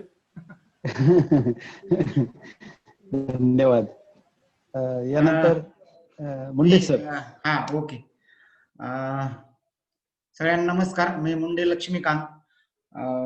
माझ्याकडं 4.23 ते 4.35-34 पर्यंत मुद्दे आहेत आणि मी जरा आधी हे मुद्दे वाचण्याच्या आधी थोडस आधी व्यावसायिक ह्याचं वाचलं होतं आणि मी प्रस्तावना वाचली. म्हणलं प्रस्तावना वाचल्याशिवाय थोडस आपल्याला लक्षात नाही येणार. तर जे डॉक्टर APJ अब्दुल कलामांनी जे स्वप्न पाहिलं होतं की 2020 साली भारत हा म्हणजे सर्वोच्च पदावर जाऊ शकतो, तर याचा उल्लेख त्या ठिकाणी आहे की पुढील दशकामध्ये भारत हा जगात सर्वात तरुण लोकसंख्या असणारा देश असेल आणि या तरुणांना जर अशा उच्च दर्जाच्या शैक्षणिक संधी उपलब्ध झाल्या तर नक्कीच आपल्या देशाचं भविष्य हे त्या तरुणांवर अवलंबून असतं आणि मग त्यात नक्की बदल घडू शकेल. त्यातला माझ्या ह्याच्यातला आलेला पहिला विषय जो आहे तो होता अनिवार्य विषय कौशल्य आणि क्षमतांचे अभ्यासक्रमीय एकात्मीकरण. म्हणजे विद्यार्थ्यांना 9वी पासूनच पुढं त्याला त्याच्या ज्या क्षमता आहेत त्याचे क्षमता, त्याचे कौशल्य ओळखून त्याला त्याच्या पद्धतीने अभ्यासक्रम निवडण्याची संधी मिळावी यासाठीच थोडस याच्यामध्ये उल्लेख आल्यासारखा मला वाटला. आणि ते वाचल्यानंतर मला मल्टी स्किल स्टुडंट म्हणजे विद्यार्थी बहुकौशल्य असणारे असे जे काही विद्यार्थी तयार करायला त्याच्यासाठी खूप गरज आहे आणि आत्मनिर्भर भारत यासाठीची ही पूर्वतयारी आहे का काय, आणि ही तयारी खरं तर ज्ञानप्रबोधिनी आपली आधीपासूनच करते असं ते वाचताना बऱ्याच वेळा मला जाणवलं. त्यात 4.25 मध्ये गणित आणि गणितीय विचार याच्यामध्ये पायाभूत स्तरावर काय असावं, गणितामध्ये खेळ असावे, छोटे छोटे कोडी असाव्या, ते आनंददायी त्याच्यातून त्याला संख्याज्ञान मिळावं आणि उच्च प्राथमिक स्तरावर त्याचं सांकेतीकरण असावं, म्हणजे एकचल समीकरणे आहेत किंवा ते समीकरणे सोडवणे असा थोडासा टप्पा गणिताच्या ह्याच्यात वाचण्यात आला. त्याच्यानंतर पुढं त्याच पद्धतीने पुढे जसं वाचत गेलं तसं तसं ते आपल्या ज्ञानप्रबोधिनी आणि आपले ग्रामप्रबोधिनी जे उपक्रम आपण करतो त्याच्या संदर्भातली नक्की आठवण झाली. पुढचा मुद्दा होता अभ्यासक्रमासोबत इतर विषयांनी सुद्धा त्याचे अभ्यास झाले पाहिजे आणि सर्वच्या सर्व त्यांनी ते स्वतः करून कृती करून पाहिले पाहिजे. त्यामध्ये 10 दिवसीय दप्तराशिवाय शाळा असा एक उल्लेख आहे. तर ते वाचताना मला आठवण झाली आपल्या शिबिरांची, आपल्या प्रकल्प भेटींची, गाव भेटींची, जे बताने सर नेहमी सांगायचे की आपले गाव भेटी, गाव सर्वेक्षण करा. म्हणजे ते कृतीतून जो अभ्यास आपल्याला मिळायचा, तर ते 10 दिवसाचं दप्तरच आणायचं नाही, त्यांनी पण त्यात काहीतरी नवीन शिकायला मिळणार आहे अशा पद्धतीनं मला खूप चांगलं वाटलं. त्यात मातृभूमी दर्शन म्हणजे आपण राज्यातही फिरायला जाऊ शकतो, पुढच्या जिल्ह्यात जाऊ शकतो, देशामध्ये कुठेही जायला हरकत नाही. आणि मग त्याच्यातून थोडंसं सर्वेक्षण, याच्यातून काही शिक्षण, मग हे अभ्यासक्रमासोबत असं करता येईल का? तर मुद्दामून मला ते वाक्य खूप आवडलं, 10 दिवसीय दप्तराशिवाय शाळा, जे की आपण करतच आहोत. त्याच्या पुढच्या मुद्द्यामध्ये जे भारतीय ज्ञान आहे, त्याच्यामध्ये बरेचसे जुन्या आपल्या संस्कृती आहेत, प्राचीन काही आहे, काही आधुनिक आहेत. अशा या सगळ्या त्यांचा योग आहे, योगाचं ज्ञान आहे, तत्वज्ञान आहे, कृषीचं आहे.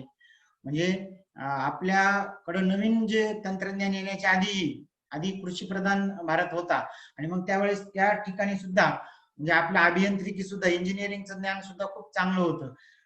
कारण वेगवेगळ्या प्रकारे जुन्या काळापासून आपण भरपूर बांधकामही केलेली आहेत, कृषी प्रधान देश आहे. मग हे सगळं ज्ञान जे आहे ते सगळं ज्ञान खरं तर वापरण्याची गरज आहे. त्यामध्ये जैविक शेती आहे, पारंपरिक आहे, नैसर्गिक शेती आहे, जे की आपण DBRT मध्ये खरं तर इथल्या परिसरातल्या यांना आपण गांडूळ खत प्रकल्प, कृषीचे जे आपण प्रकल्प राबवले, शेतकरी इंटरनेट मंडळ, हे मला त्यावेळेस नक्की आठवले की आपण बऱ्यापैकी हे जुनं जे ज्ञान आहे हे त्यात वापरलं होतं. त्यामध्ये विद्यार्थ्यांना ह्या सगळ्या गोष्टी अभ्यासक्रमासोबत ह्या गोष्टी सुद्धा शिकवल्या पाहिजे. याच्यासाठीच थोडंसं आपल्या इथं आपण करतोच, ते अजून थोडे जास्त प्रमाणात करायला लागेल असं वाटतं. त्यानंतर आधुनिक भारताच्या काही प्रेरणादायी जे व्यक्तिमत्व आहेत, त्यांच्या ध्वनिफीत असेल, वेगवेगळ्या राज्यांना भेटी असतील, असे आपण ज्ञानप्रबोधिनीत जे उपक्रम करतो ते उपक्रम सुद्धा आपल्या इथे आता करावे लागतील. म्हणजे हे त्या वाचनातून मला थोडस लक्षात आलं. त्याच्यानंतर पुढचा एक मुद्दा होता 4.28 मध्ये, योग्य तेच करणे. मला त्यावेळेस विद्याव्रताची आठवण आली आणि आपण जे खरंच म्हणजे ज्ञानप्रबोधिनी जे पहिल्यापासून काय काय करतं हे त्यावेळेस लक्षात आलं की हे योग्य तेच करणे, याच्यामध्ये सगळं शरीर, मन, बुद्धी या सगळ्यांचा विकास कसा करता येईल याच्यासाठी खूप चांगलं म्हणजे खूप चांगली संकल्पना यामध्ये दिसली. आणि काय करावे, काय करू नये, हे जे आपण विद्याव्रतामध्ये जे शिकवतो की युक्त आहार विहार, इंद्रिय संयमन, दैनंदिन उपासना, त्या सगळ्या गोष्टी या मुद्द्यामध्ये म्हणजे योग्य तेच करणे, हे लहान असतानाच त्या मुलांचं त्याला ते संस्कार झाले पाहिजे याच्यासाठी जे प्रयत्न करायचे, तर ते आपण आपल्या इथं नक्कीच खूप चांगल्या प्रकारे करतो पहिल्यापासूनच. तर तेच मुद्दे मला या ठिकाणी दिसले. त्याच्यानंतर पुढं अशा पद्धतीनं इथपर्यंत गेल्यानंतर पुढचा जो मुद्दा होता तो त्या पुढच्या मुद्द्यामध्ये शालेय शिक्षणासाठी राष्ट्रीय अभ्यासक्रम आराखडा NCFSE, याच्यातलं थोडस वेगळं वैशिष्ट्य असं वाटलं की त्यांनी स्थानिक वैशिष्ट्य जे आहेत त्यांना आणि राष्ट्रीय स्तरावरची जी काही आशय आहेत त्या सगळ्यांचा कसं समन्वय साधता येईल याच्यासाठी पुस्तकं कसे, अभ्यासक्रम कसा तयार करता येईल याचे थोडस, आणि विद्यार्थी आणि शिक्षण व्यवस्थेवरील पुस्तकांच्या ज्या किमतीचं ओझं आहे ते किमतीचं ओझं कसं कमी करता येईल याच्यासाठी खूप छान प्रकारे त्याच्यात मार्गदर्शन केलेलं आहे. आणि त्यामध्ये मग फक्त कमी करण्यासाठी काय करावं लागेल तर निर्मिती आणि छपाई इतकाच नाममात्र किमतीचा विचार केला तर सर्वसाधारण सगळ्या लोकांपर्यंत ते ज्ञान जाऊ शकेल. आणि अशा पद्धतीनं कमीत कमी किमतीत कशी दर्जेदार पाठ्यपुस्तकं आपल्याला पुरवण्याचा विचार करता येईल यासाठी त्याच्यात उल्लेख जाणवला. म्हणजे आपण आपल्या इथं आपण हस्तपुस्तिका वगैरे छापतो आणि त्याच्यातून विद्यार्थ्यांना पुस्तकाच्या व्यतिरिक्त जे ज्ञान देतो तर ते त्यावेळेस मला आठवलं. आणि मग आपले कसे याच्या संबंधित म्हणजे मला तर थोडक्यात ज्ञानप्रबोधिनीची बरीचशी हे यामध्ये मला जाणवली. मला बऱ्यापैकी ज्ञानप्रबोधिनीची प्रत्येक उपक्रमाची आठवण त्यावेळेस नक्की झाली. पुढचा एक मुद्दा होता विद्यार्थी विकासासाठी मूल्यमापनात काय परिवर्तन करता येईल. म्हणजे आता बऱ्यापैकी आकारिक मूल्यमापन हे खरं तर सुरू आहे, पण प्रगती पुस्तकात सर्वंकष म्हणजे जे मी म्हणलं मल्टी स्किल स्टुडंट तयार करायचे, तसं ते मल्टी स्किल त्याचे जे काही स्किल आहेत ते सगळे स्किल त्या विद्यार्थ्याचे दिसले पाहिजे. विद्यार्थ्याचा बोधात्मक, भावात्मक आणि क्रियात्मक या सगळ्या क्षेत्रामधला वेगळेपण कसं प्रतिबिंबित होईल असं ते मूल्यमापनामध्ये थोडंसं असलं पाहिजे. त्यामध्ये शिक्षकांचंही मूल्यमापन असलं पाहिजे, त्यात स्वयंमूल्यमापन असलं पाहिजे, सहाध्यायी अध्यापनाचे जे काही जे आहेत त्यांचंही मूल्यमापन त्याच्यात असलं पाहिजे. आणि त्याच्या पद्धतीनं प्रकल्प पद्धतीनं काही मूल्यमापन आणि अशा पद्धतीनं वेगळ्या मूल्यमापनासाठी तर काय करता येईल. मला बऱ्याच वेळा वाटायचं की वर्गातलं जे शिक्षण आहे ते कंजेस्टेड शिक्षण, थोडस मी बऱ्याच वेळा बोलूनही दाखवलं, तर अशा भाषा विषयाची प्रयोगशाळा, गणिताची प्रयोगशाळा, समाजशास्त्राची प्रयोगशाळा, विज्ञानाची प्रयोगशाळा बऱ्याच ठिकाणी असते, पण अशा सगळ्या विषयांच्या जर प्रयोगशाळा वर्गात शिकण्यापेक्षा हे जर अशा प्रयोगशाळेतून शिक्षण झालं म्हणजे हा 10वीचा वर्ग असं न म्हणता ही गणिताच्या प्रयोगशाळेत, आणि आता मग गणिताचं तिथं शिक्षण चालू आहे, ही समाजशास्त्राची प्रयोगशाळा आणि तिथं समाजशास्त्राचं शिक्षण चालू आहे, तिथंच मूल्यमापन करतायत. तर अशा पद्धतीनं जर का त्या मूल्यमापनात बदल झाला तर, आणि नक्की होईल, मला तर हे आत्मनिर्भर भारत बनण्याचं हे पहिलं पाऊल असेल. कारण जर का विद्यार्थी आपला भावी जो युवक आहे, भावी जी पिढी आहे ती जर आताच जर चांगल्या प्रकारे शिक्षणात आली, त्यांच्याकडे जर चांगलं शिक्षण मिळालं तर नक्कीच आपण आत्मनिर्भर भारत बनवू शकतो. त्याच्यासाठीच हे पहिलं पाऊल असं या धोरणातून मला थोडस जाणवलं. त्यात शिक्षकाविषयी सुद्धा एक केंद्रस्थानी मानलेलं आहे शिक्षकाला सुद्धा, आणि त्याला सुद्धा खूप तंत्रज्ञानी करावं लागेल. त्यासाठी शिक्षकांनी खूप अभ्यास करावा लागेल. शिक्षकांचं जे काही धोरण आहे याचाही बरेचसा उल्लेख आहे. म्हणजे एकंदरीत काय तर ह्या सगळ्या ह्याच्यातून आपल्याला विद्यार्थ्याला त्याच्या कौशल्यांना, क्षमतांना भरपूर वाव द्यायचा आहे. आणि जो की आपण ज्ञान प्रबोधिनीतून पहिल्यापासूनच खरं तर करत होतो. की मला आठवतं की विद्यार्थ्यामध्ये सरांनी सांगायचे की मला काय बनायचं आहे, आणि मग त्याच्यासाठी त्याला काय बनायचं आहे, समजा मला पोलीस बनायचे तर तुला पोलीस बनण्यासाठी काय काय लागेल हे त्याला शालेय जीवनातच जर मिळालं तर हे सगळे मुद्दे वाचताना मला ते नक्की आठवलं. आणि आपल्याला पुढे याचा नक्कीच खरं तर हे इम्प्लिमेंट करायला खूप चांगली संधी आहे, आणि आपण ते बऱ्यापैकी करतोय सुद्धा. तर आता पुढचं जे मूल्यमापन आहे ते पुढचे जे मुद्दे आहेत ते शालनताई मांडणार आहेत. तर एवढ्या मुद्द्यांवर मला जे समजलं ते मी धन्यवाद.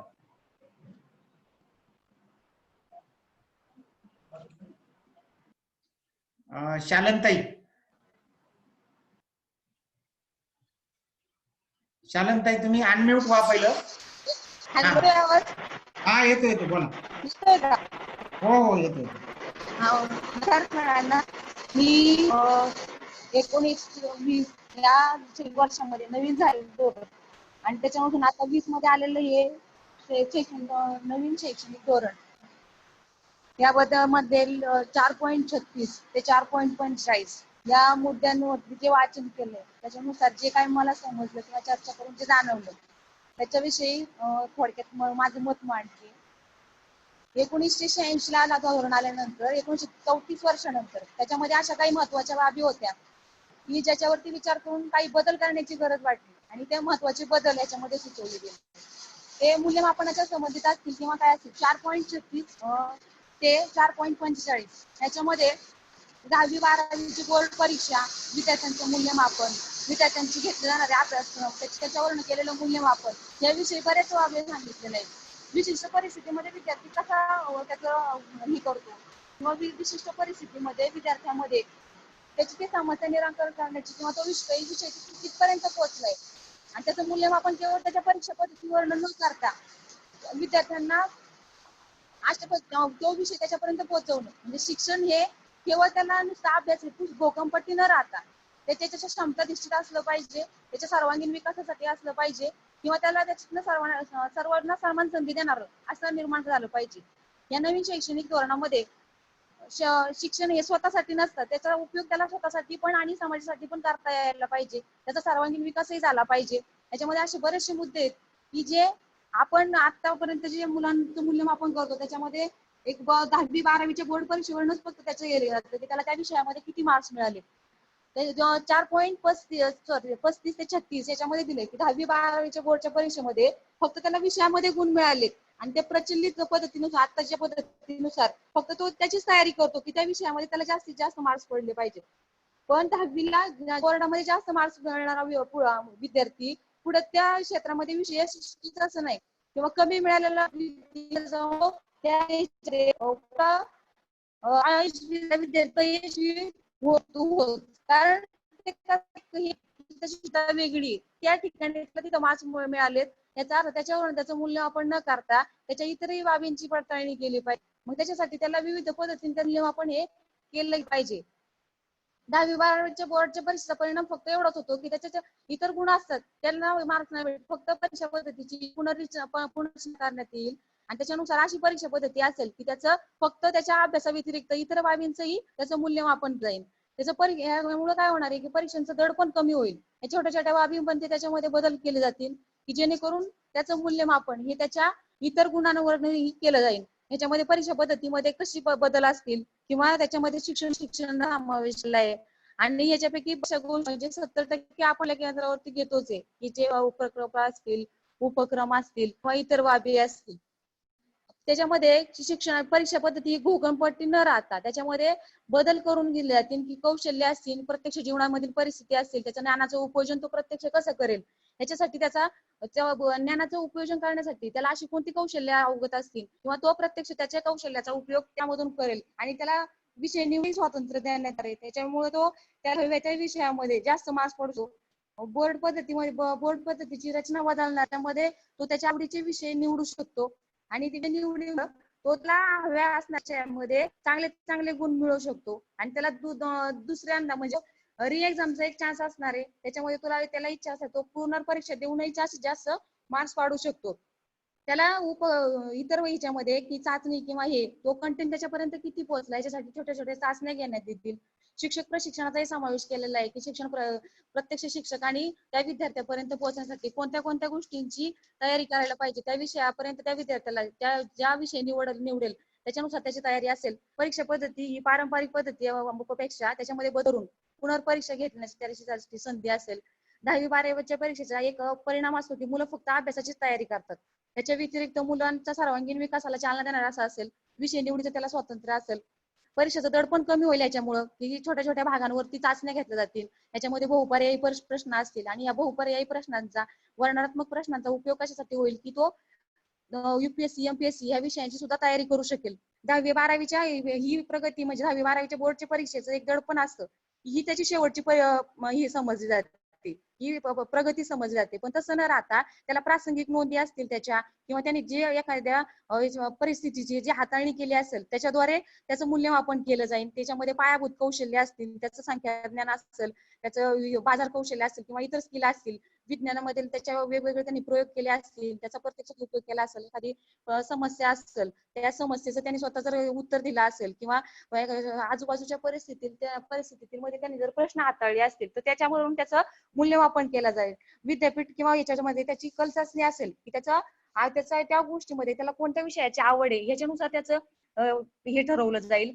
प्रज्ञावान विद्यार्थ्यांच्या बाबतीतही त्यांनी सांगितलं की प्रत्येक विद्यार्थ्याची क्षमता पाहून त्याला त्याच्यानुसार त्याचं शिक्षण दिलं जाईल की प्रत्येकाची अभिरुची क्षमता हे वेगवेगळे असतात. एखाद्या विद्यार्थ्याला विशिष्ट क्षेत्रामध्येच आवड असते त्या विशिष्ट क्षेत्र ओळखून त्याच्यानुसार त्याला मार्गदर्शन करणं ही शिक्षकाची भूमिका असेल. शिक्षकांना किंवा मुलांना अतिरिक्त मार्गदर्शन आणि प्रोत्साहन देऊन त्या वर्गातील विद्यार्थ्यांमध्ये जे ठराविक रुची किंवा बुद्धिमत्ता असेल त्याला प्रोत्साहन देणं यासाठी शिक्षकांना प्रशिक्षणाची सुद्धा गरज आहे.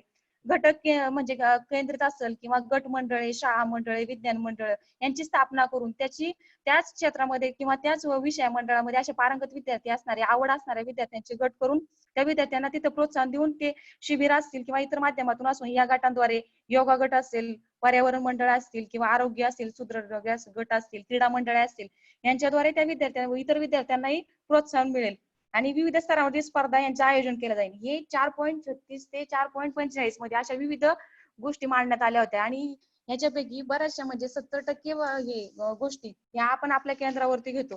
त्याच्या 70% या गोष्टी म्हणजेच कोणत्या की प्रकल्प असतील, उपक्रम असतील, कार्यक्रम असतील, हे आपण आपल्या शाळेमध्ये घेतो किंवा हे मूल्यमापन जी पद्धती असतील की विद्यार्थ्यांचं मूल्यमापन हे चाचण्या असतील किंवा छोट्या छोट्या आपण जे बहुपर्यायी प्रश्न असतील यांच्याद्वारे घेतो.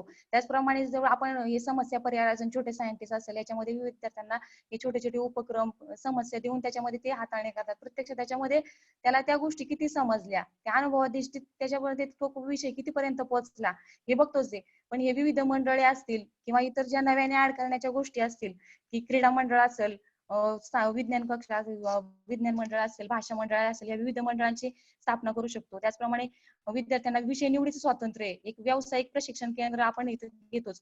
त्या व्यावसायिक प्रशिक्षण केंद्रामध्येच आधुनिक पद्धतीने शेती क्षेत्र असेल किंवा व्यावसायिक प्रशिक्षणामध्ये कला क्षेत्राची आवड असणारे, विविध क्षेत्रांची आवड असणारे अशा विद्यार्थ्यांचे वेगवेगळे गट करून त्यांना सुद्धा त्याच्यामध्ये आपण प्रोत्साहन देऊ शकतो. किंवा आजूबाजूच्या परिसरातील जे असे लोक आहेत की ज्यांना खरोखर त्या समस्येची त्या क्षेत्रामध्ये काम करण्याची आवड आहे किंवा त्या ह्याच्यामध्ये त्या विद्यार्थ्यांमध्ये की असे गुण असतील, काही विद्यार्थी असे असतात माझे की जे एखादी स्किल असेल त्या विद्यार्थ्यांचा किंवा कारागीर असतील, कलाकार असतील, अशा विद्यार्थ्यांना समावेश करून त्यांच्यात एक अतिथी म्हणून त्यांना तिथं मार्गदर्शन करण्यासाठी बोलू शकतो. आणि व्यावसायिक प्रशिक्षण केंद्राच्याद्वारे आपण हस्तकला, शिल्पकला अशा वेगवेगळ्या कला असतील यांचाही गट करून त्यांनाही मार्गदर्शन करू शकतो. ई कंटेंटचा वापर करून शिक्षकांना प्रशिक्षण देणं, आजकाल तंत्रज्ञानाचा वापर करून तंत्रज्ञानाने पहिल्यांदा शिक्षकांना हे बनवणं आणि ऑनलाईन डिजिटल शिक्षणाचा तंत्रज्ञानाचा वापर हा शिक्षणामध्ये करून तो विद्यार्थ्यांपर्यंत ई कंटेंट मार्फत पोहोचवणं, विद्यार्थ्यांना स्वयंपूर्ण बनवण्यासाठी वेगवेगळे प्रकल्प करणं किंवा ह्याचा व्यावसायिक प्रशिक्षण केंद्रांमध्येच विद्यार्थी स्वतः कसा स्वयंपूर्ण होईल आणि तो आताच्या परिस्थितीमध्ये स्वतःचे गुण किंवा स्वतःमध्ये असणारी कला कौशल्य स्वतः ह्याच्यामध्ये वापरून त्याच्या समाजासाठीचा उपयोग करेल. एखादी परिस्थिती असेल तर ते परिस्थिती त्याला हाताळण्याचे त्याचे कौशल्य त्याच्यावरून त्याचं मूल्यमापन केलं जाईल. केवळ पुस्तकी अभ्यास न राहता त्याचं मूल्यमापन हे त्यांनी केलेल्या परिस्थितीनुसार करणं हे आता याच्यामध्ये आपण हे करतोय. आणि समस्या सोडवणारा म्हणजेच कसा की त्यांनी जर एखादी कृतीयुक्त त्याला काय काय दिलंय त्यांनी तो प्रत्यक्ष कृतीमधनं हाताळलं पाहिजे. तो विज्ञानाचा एखादा नियम शिकतोय किंवा एखादी कृती उपकरण स्वतः हाताळून हे करतोय. केवळ पुस्तकी किंवा निव्वळ घोकंपट्टी करून ते उत्तर न लिहिता त्यांनी स्वतः ते उत्तराचं स्वतःच्या ह्याच्यामध्ये प्रयोग करून दाखवणं किंवा काय असेल याच्याद्वारे त्याचं मूल्यमापन केलं जाईल. व्याख्यान नुसते शिक्षक आणि व्याख्यान पद्धती न राहता एक गट चर्चा असेल, सह्याद्री अध्ययन असेल, ज्ञानरचनावादी पद्धती असेल, त्याच्यानुसार विद्यार्थ्यांचे हे केलं. प्रत्येकाची क्षमता वेगळी असते, त्या विद्यार्थ्याची क्षमता ओळखून त्याच्यानुसार त्याचं मूल्यमापन केलं जाईल. पुनर्परीक्षा आहे, विद्यार्थ्यांना फक्त सर्वोत्तम गुण मिळण्यापेक्षा ती विषय त्याच्यापर्यंत काय पोहोचला जाईल, त्याच्या क्षमतानुसार त्याचं मूल्यमापन कसं करता येईल यासाठी प्रयत्न जाईल.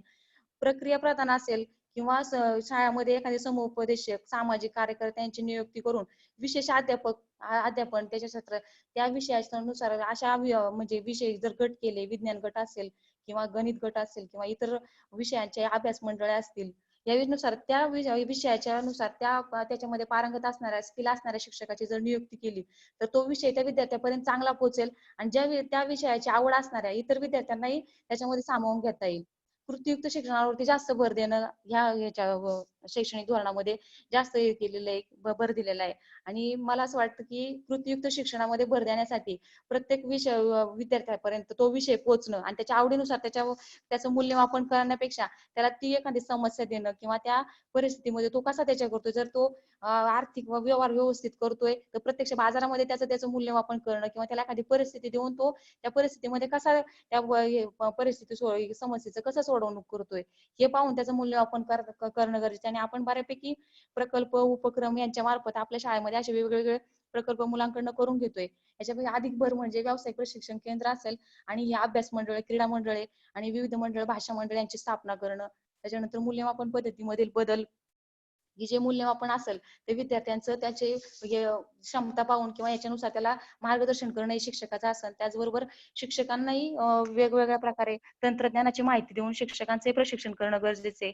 जर तंत्रज्ञानाचे त्याला स्वतः अवगत झालं तरच तो त्या डिजिटल साधनाच्या मार्फत विद्यार्थ्यापर्यंत पोहोचू शकतो. याच्यामध्ये पालकांचा सहभागही महत्वाचा असेल, की पालकांनी सुद्धा पालकांना सुद्धा सामावून घेता येईल, की विद्यार्थ्यापर्यंत ज्यावेळेस आपण एखादा व्हिडिओ, ऑडिओ त्याच्याकडनं तयार करून घेणार आहे डिजिटल साहित्याचा साधनावर. आता आपण लेक्चर घेतो झूमद्वारे असेल किंवा ह्याच्या मार्फत असेल, या लेक्चरच्या मार्फत आपण विद्यार्थ्यांपर्यंत पोहोचतोय, पण ते विद्यार्थी किंवा पालक यांचाही समावेश ह्याच्यामध्ये करून घेता येऊ शकतो.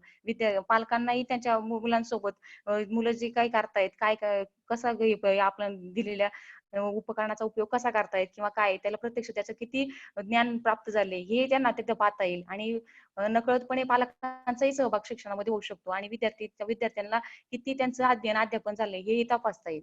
या बऱ्याचशा गोष्टी अशा आहेत की ज्या आपण आपल्या केंद्रावरती करतो, याच्यामध्ये अजूनही भर घालून चांगल्या प्रकारे करता येऊ शकतो. हे एवढे मुद्दे होते माझ्याकडे की मुलांचे 10वी-12वीच्या फक्त परीक्षा न घेता इतरही मार्फत त्यांचं मूल्यमापन कसं केलं जाईल आणि याच्यामध्ये शिक्षकांची भूमिका, स्वतःही शिकण्याची आणि विविधतेची शिकण्याची, नवीन तंत्रज्ञान आत्मसात करून अधिकाधिक ही शिक्षण पद्धती परिणामकारक कशी होईल याच्यासाठी प्रयत्न करणं, या 2-3 मुद्द्यांना धरून मी बोलले. त्याच्यानंतर ई कंटेंटचा वापर करून शिक्षकांनी जास्तीत जास्त कलात्मक किंवा विद्यार्थ्यांना परिपूर्ण बनवण्यासाठी प्रयत्न करता येईल, जेणेकरून शिक्षण पद्धती किंवा शिक्षण हे विद्यार्थ्यांपर्यंत चांगल्या प्रकारे पोहोचलं जाईल, विद्यार्थ्यांचं मूल्यमापन व्यवस्थित होईल, विद्यार्थी अनुभवाधिष्ठित किंवा स्वतः ते समस्या हे करणारे निर्माण होतील. शिक्षण पद्धती ही फक्त म्हणजे त्या शिक्षणापासून मुलं फक्त जीवनावश्यक गोष्टीच नाही मिळवणार, तर तो स्वतः समाधानी असेल आणि त्याच्या आयुष्यामध्ये ते प्रश्न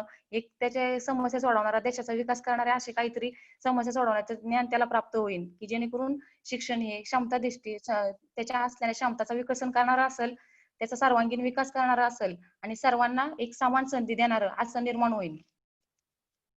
एवढंच बोलते. धन्यवाद. धन्यवाद छायाताई. एकूणच निवेदन 7 जणांनी निवेदन केली आणि प्रकरण 2 पायाभूत साक्षरता आणि संख्याज्ञान आणि प्रकरण 4 अभ्यासक्रम आणि शाळांमधील बाल अध्यापन शास्त्र, याच्यावर मला काय समजलं आणि केंद्राशी ते मुद्दे कसे जोडता येईल याचा त्या ठिकाणी प्रयत्न खूप चांगला सर्वांनी करण्याचा केला. यानंतर मी माननीय कार्यवाह भताने सर या बैठकीत उपस्थित आहेत. भताने सरांना विनंती करतो की त्यांनी या राष्ट्रीय शैक्षणिक धोरणाच्या अनुषंगाने आपल्या केंद्राच्या संदर्भातलं कशा पद्धतीने त्या ठिकाणी पुढच्या काळामध्ये आपल्याला विचार करायला लागेल याचं काही मार्गदर्शन भताने सरांनी करावं. भताने सर.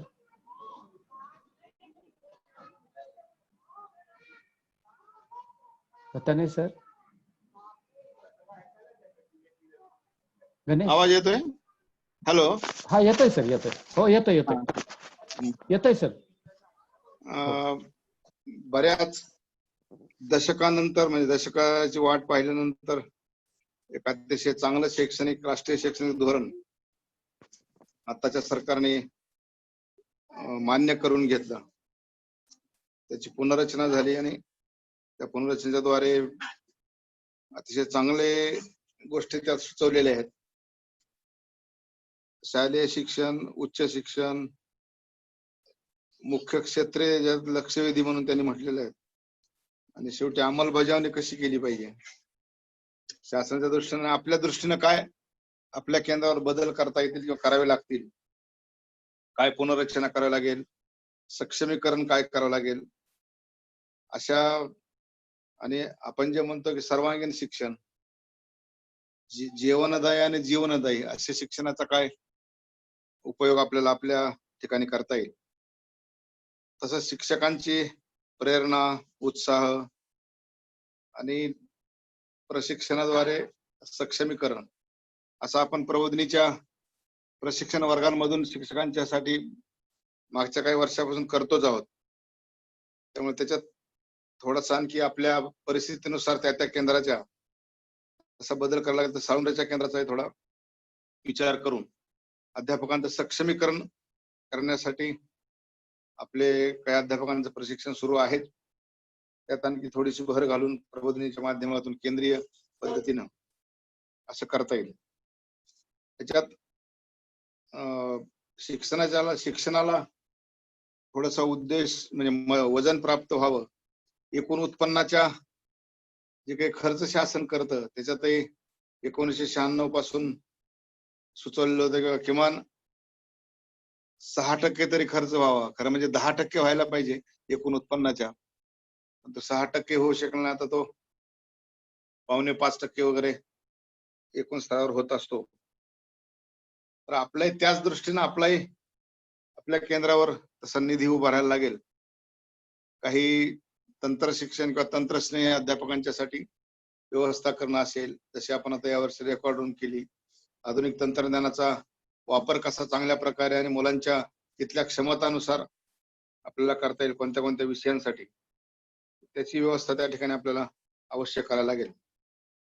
व्यवसाय शिक्षणाला म्हणजे शिक्षणाबरोबर व्यवसाय शिक्षण आपण पहिल्यापासून कल्पना केली आहे. म्हणजे जसं पशुपालन आहे किंवा विज्ञान केंद्राच्या बरोबर आपण जे IBTचे किंवा आता MSFCचे जी व्यवस्था केली आहे त्याच्यात आणखी काय काय भर आणि बदल, त्यासाठी काय उपलब्ध साहित्य, व्यक्ती, मनुष्यबळ आणि परिसराचा उपयोग जास्तीत अधिक चांगल्या प्रकारे कसा अनुभव समृद्धीसाठी मुलांच्या करता येईल, ते प्रात्यक्षिक आणि प्रयोग असे त्या शेतामधले असतील, पशुपालनातले असतील किंवा गृह आरोग्यामधले असतील, ऊर्जा पर्यावरणामधले असतील, असे काही गोष्टी आपल्याला तिथं करायला लागतील. त्यामुळे अंमलबजावणी करत असताना आपल्याला म्हणजे त्या ठिकाणी या शैक्षणिक धोरणात म्हटलेलं आहे की मानवी क्षमता साध्य करण्यासाठी आपल्याला प्रयत्न करावे लागतील.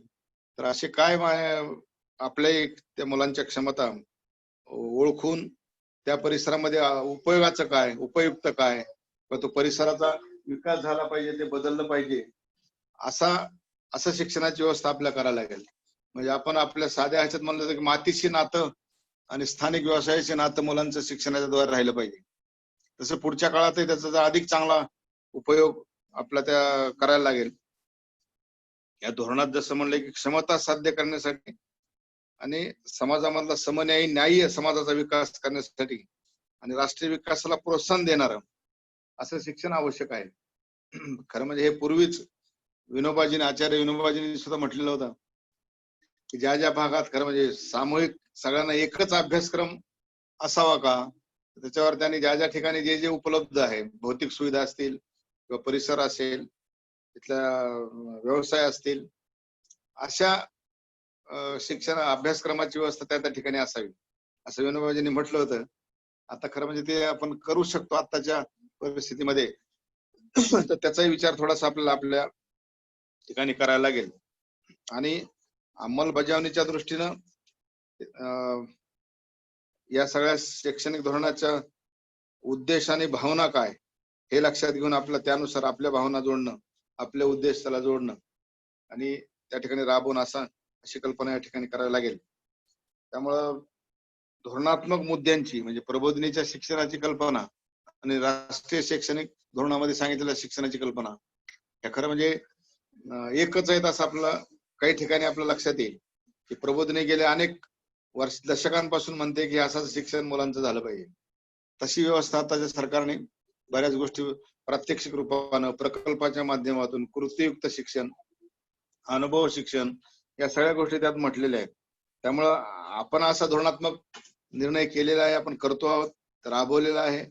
अधिक चांगला या निमित्तानं आपले शिक्षकांनी यांना सक्षम करून तो पुढे आपल्याला न्यायला लागेल. आणि म्हणून त्या अंमलबजावणीतली व्यापकता खरं म्हणजे महत्वाची आहे, ती आपण थोडीच त्याच्याकडे लक्ष द्यायला लागेल. आणि अपेक्षित उद्देश प्राप्त व्हायचे असतील तर पूर्णतः अंमलबजावणी पूर्ण क्षमतेनं, पूर्ण उत्साहाने अशी सगळ्यांनी मिळून केली तर या शैक्षणिक धोरणाला न्याय दिल्यासारखं होईल. आणि आपण जे करतोय ते अनेक लोकांच्या पर्यंत आपल्याला या निमित्तानं पोहोचवता येईल किंवा पोहोचवावं लागेल, असे आपल्याला या निमित्तानं करायला लागेल. त्यामुळे काही समित्यांची रचना, आपल्या जसं विषय मंडळ आपण म्हटलं होतं त्या विषयातली सखोल अभ्यास शिक्षकांनी करावा, विद्यार्थ्यांना सहभाग करून ते अधिक चांगलं कसं करता येईल, तो विषय आणि विषयातला आशय चांगल्या प्रकारे मुलांपर्यंत गेला पाहिजे आणि तो अनुभवाच्या माध्यमातून कसं जास्तीत जास्त करता येईल. म्हणजे पुस्तकी शिक्षण आणि त्याला जोडून अनुभव शिक्षण असंही आपल्याला त्या निमित्तानं काय काय सुविधा लागतील, आर्थिक संसाधनं लागतील किंवा उपलब्धता वेगवेगळ्या गोष्टींची कशी व्यक्तींची लागेल ती मनुष्यबळाची ती आपल्याला या निमित्तानं करायला लागेल. त्यामुळं या सगळ्यांचा व्यावसायिक शिक्षणाची आपली जी रचना आहे ती जरा अधिक चांगली सक्षम आपल्याला करावी लागेल. म्हणजे शाळेला व्यवसाय शिक्षण जोडलेलं असल्यामुळं पूर्वीपासून व्यवसायाचा आपण पायाभूत व्यवसायांचा विचार करत होतो, शेती असेल पशुपालन असेल, त्याला अधिक न्याय आपल्याला कसा देता येईल याचे रचना त्या ठिकाणी व्यक्ती आणि मनुष्यबळ उपलब्ध करून, आर्थिक सुविधा उपलब्ध करून किंवा काही संस्थांबरोबर आपल्याला एकत्रित काम कसं करता येईल, आता आपण तसा प्रयत्न करतोय, पण तसं करता येईल असं आपल्याला करता येईल. आणि अनेक संस्था अनेक शाळांचं जे संकुल आपण केलेलं आहे, करण्याचा प्रयत्न केला होता. म्हणजे IBT मध्ये समजा एक 4 शाळा जोडून आपण प्रयत्न करून पाहिला, किंवा विज्ञान छोटे सायंटिस्ट मध्ये आणि 15-16 24 एक शाळा आणि परिसरातल्या 15-16 शाळा विज्ञान केंद्राच्या माध्यमातून जे आपण तिथं करून पाहिलेलं आहे ते अधिक सक्षम पद्धतीने कसं करता येईल आणि संस्था वेगळ्या त्यात कशा जोडता येतील, साधनं आणि आर्थिक क्षमता वाढवण्यासाठी त्याचाही विचार पुढच्या आपला करायला लागेल. आणि शिक्षणातली गळती कमी करण्यासाठी त्या परिसरामध्ये थोडस आपल्याला भेटी संपर्क असंही आपल्याला या निमित्ताने वाढवायला लागेल. आणि विद्यार्थ्यांचं समुपदेशन म्हणजे तिथं विद्यार्थ्यांनी पूर्ण क्षमतेनं अशा प्रकारच्या शिक्षणाची व्यवस्था किंवा गुणवत्ता वाढवण्याची व्यवस्था त्यांनी केली पाहिजे असं आपल्याला या निमित्तानं करायला लागेल. त्यामुळे प्रबोधिनी महाराष्ट्रभर देशभर समविचारी संस्थांच्या बरोबर काय काय शैक्षणिक प्रयोग करता येऊ शकतात असा प्रयत्न अनेक वर्षापासून करतो. तसं आपल्यालाही पुढच्या काळात त्या समविचारी संस्थांच्या बरोबर काय काय चांगलं आपल्याला मोठ्या स्तरावर करतात किंवा विद्यार्थ्यांच्या बाबतीत असेल, परिसराच्या बाबतीत असेल, व्यावसायिक शिक्षणाच्या बाबतीत असेल, असे आपल्या त्या निमित्तानं विचार करायला लागेल असं मला वाटतं. त्यामुळे आज या निमित्तानं चिंतन झालं आदरणीय संचालकांच्या बरोबर, ही चांगलीच गोष्ट झाली. त्यामुळे प्रशासनाने आपल्याला अधिक चांगली सुस्पष्ट दिशा या निमित्तानं मिळू शकेल असा मला विश्वास वाटतो. धन्यवाद. धन्यवाद सर, खूप छान या ठिकाणी मार्गदर्शन केलं. आणि भताने सरांच्या संकल्पनेतून या राष्ट्रीय शैक्षणिक धोरणातील अनेक बाबी आपण या आधीच केंद्रावर त्या ठिकाणी खऱ्या अर्थाने सुरू केलेल्या आहेत, चालू आहेत, हेही मला नक्की नमूद करावं असं वाटतं. यानंतर या आपल्या आजच्या बैठकीचा समारोप माननीय संचालकांनी त्यांच्या मार्गदर्शनाने करावा अशी मी त्यांना विनंती करतो.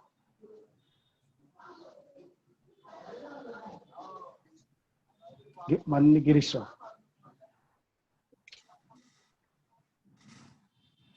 सगळ्यांनी चांगला अभ्यास करून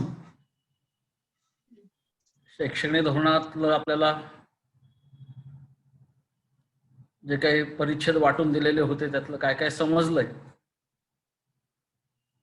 आणि समजलं म्हणजे ग्रामप्रबोधिनीत आत्तापासूनच आपण आधीपासूनच आपण काय करतोय आणि काय करायला हवं अशा पद्धतीने चांगली मांडणी केलेली. आणि सगळ्यांनी मिळून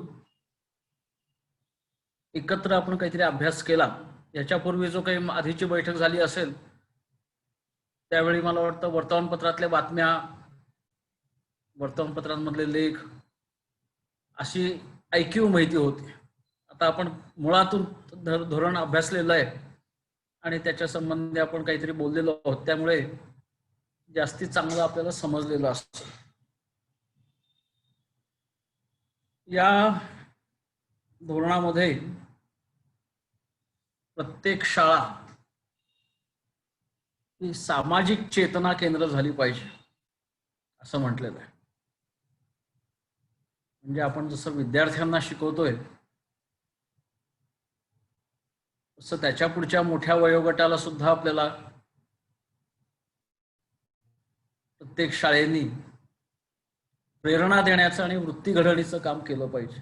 चेतना केंद्र म्हणजे प्रेरणा देण्याचं काम केलं पाहिजे, पण ते करायचं झालं तर वृत्ती घडवण्याचं कामही आधी करावं लागतं. आणि वृत्ती घडवण्याचं करायचं असेल तर त्याच्यासाठी काहीतरी कौशल्य शिकवण्याचंही काम आधी करायला लागतं. त्यामुळे त्यातलं तंत्रशिक्षणाची आपली वास्तू उभी राहिली तर खरं शाळेच्या पुढच्या वयोगटालाही आपण काहीतरी शिकवायचं याच्यासाठी. आणि पुढचा वयोगट म्हणजे फक्त युवकांचा नाही तर 1-2 प्रयोग आपण महिलांना शिकवून केलेले आहेत.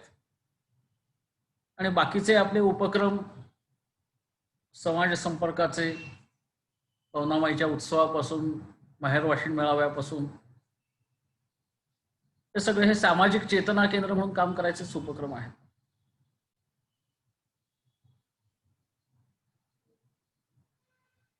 पुढच्या महिन्यात जी प्रबोधिनीची मध्यवर्ती बैठक होणार आहे त्याच्यात एका सत्रामध्ये मध्यवर्ती विस्तारित समितीच्या सामाजिक चेतना केंद्र व ज्ञानप्रबोधिनीची केंद्रे असाच विषय ठेवलेला आहे. आणि त्या संकल्पनेनुसार निगडी आणि साळुंबरे केंद्रात काय चालतं याचं निवेदन आणि चर्चा त्यामध्ये व्हायची आहे. आपल्या इथले फक्त लासोरकर सरच त्या बैठकीला असतात. दुसऱ्या एका गटामध्ये आता गणेश दादा यायला लागलेला आहे, पण दोन्ही गटांसाठी नाही, ते एका गटासाठीच तो विषय असणार आहे.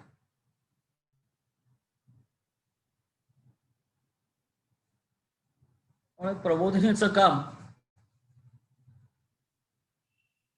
कुठल्याही केंद्रावरती असेल हे आघाडीवरचं काम असतं. आपल्याला आधी सुचतं, आधी आपण ते करून पाहतो आणि मग 5 वर्षांनी 10 वर्षांनी 20 वर्षांनी इतरांच्या हे लक्षात येतं की आपण आधी काहीतरी केलं पाहिजे. आता या राष्ट्रीय शैक्षणिक धोरणामध्ये अनेक गोष्टी अशा आहेत की ज्या आपण केलेल्याही नाही आहेत.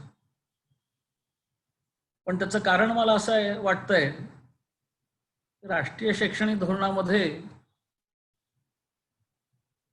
देशातल्या सगळ्या राज्यांमधल्या सगळ्या जिल्ह्यांमधल्या विकसित, विकसनशील, अविकसित, अतिमागास अशा सगळ्या जिल्ह्यांचा, गावांचा विचार करून धोरण करावं लागतं. त्यामुळे त्या त्या ठिकाणच्या गरजेनुसार जे आवश्यक आहे त्या सगळ्या गोष्टींचा समावेश धोरणामध्ये होत जातो. आपल्याला मुख्य त्यातलं आपल्या तालुक्यामध्ये, आपल्या जिल्ह्यामध्ये, आपल्या भौगोलिक क्षेत्रामध्ये, आपल्या इथल्या सामाजिक वातावरणामध्ये त्यातलं काय लागू होतं, कशाची गरज आहे ते पाहून करायला पाहिजे. आणि बऱ्याच गोष्टी आपल्याला आधीच सुचल्यात आणि त्याप्रमाणे आपण करतो आहोत. आता शैक्षणिक धोरणाचा जसा तुम्ही अभ्यास केला वाटून घेऊन, तसं तो अभ्यास चांगला होण्यासाठी मी आणखीन एक सुचवतो आपल्याला. ही आपली एक छोटीशी पुस्तिका आहे, रूप पालटू शिक्षणाचे. जुनी पुस्तिका आहे, 1998 साली वगैरे केलेली. त्यामुळे साळुंबऱ्यातल्या काही उपक्रमांचा तिथे त्रोटक उल्लेख फक्त आलेला आहे. त्याच्यानंतर बऱ्याच गोष्टी आपण केलेल्या आहेत. पण संकल्पना सगळ्या प्रबोधीला काय काय करायचंय, सगळ्या केंद्रांवरती काय करायचं हे त्या पुस्तिकेमध्ये आलेले आहेत.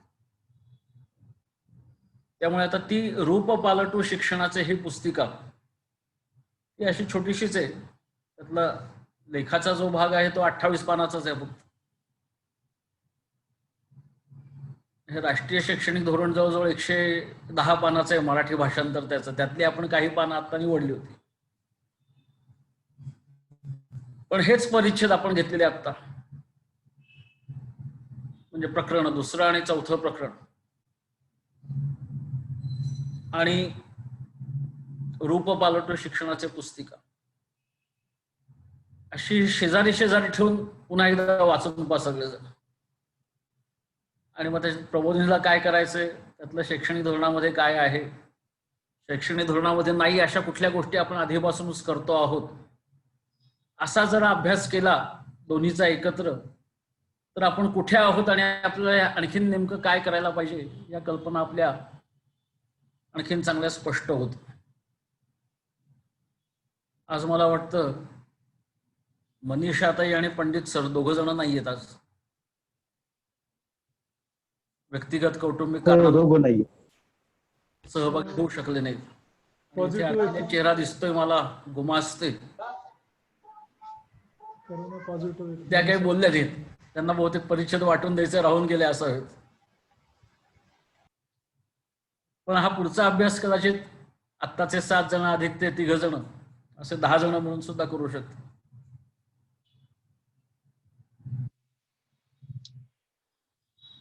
अजून कदाचित 1.5-1.5 महिना सवड आहे आपल्याला थोडी. तर काही दिवाळीच्या आधी शाळा सुरू होईल पूर्ण असं दिसत नाही. त्याचा उपयोग आपण या अभ्यासासाठी सगळ्यांनी जरूर करून पाहावं. दुसरी गोष्ट तंत्रज्ञानातली, आता आपण ऑनलाईन ऑफलाईन असं ती तंत्र वापरतोय सगळं, पण त्याच्यात ज्याचा उल्लेख केलेला आहे छायाताईंच्या बोलण्यात ते आलं होतं मला वाटतं की दीक्षा ऍपचा उपयोग करणं. तर खरंच आपण ज्या वर्गांना जे विषय शिकवतोय त्या वर्गांना त्या विषयासंबंधी काय काय पूरक साहित्य त्या दीक्षा ऍप वरती आहे असं शोधून ठेवून आपलं वर्षभराच्या नियोजनामध्ये कुठलं साहित्य कधी वापरायचं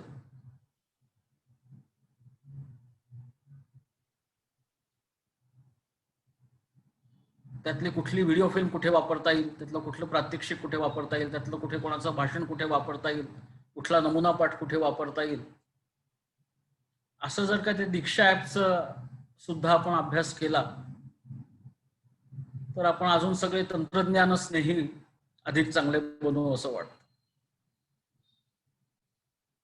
मुंडे सरांनी जसं स्वतःच व्हिडिओ बनवणं असं केलेलं आहे ते खरं उत्तम सगळ्यात. म्हणजे कोणीतरी छापलेली पाठ्यपुस्तकं छापण्यापेक्षा आपणच पाठ्यपुस्तक तयार करणं हे चांगलं. तसं कोणीतरी तयार केलेल्या व्हिडिओ फिल्म्स वापरण्यापेक्षा आपणच व्हिडिओ फिल्म करणं हे अधिक चांगलं, कारण आपल्या विद्यार्थ्यांची गरज नेमकी काय आहे हे आपल्याला माहिती असतं. असा तो दीक्षा ऍपचा अभ्यास सगळ्यांनी करावा. स्वतः काही व्हिडिओ बनवण्याचा असा सराव सगळ्यांनी करावा.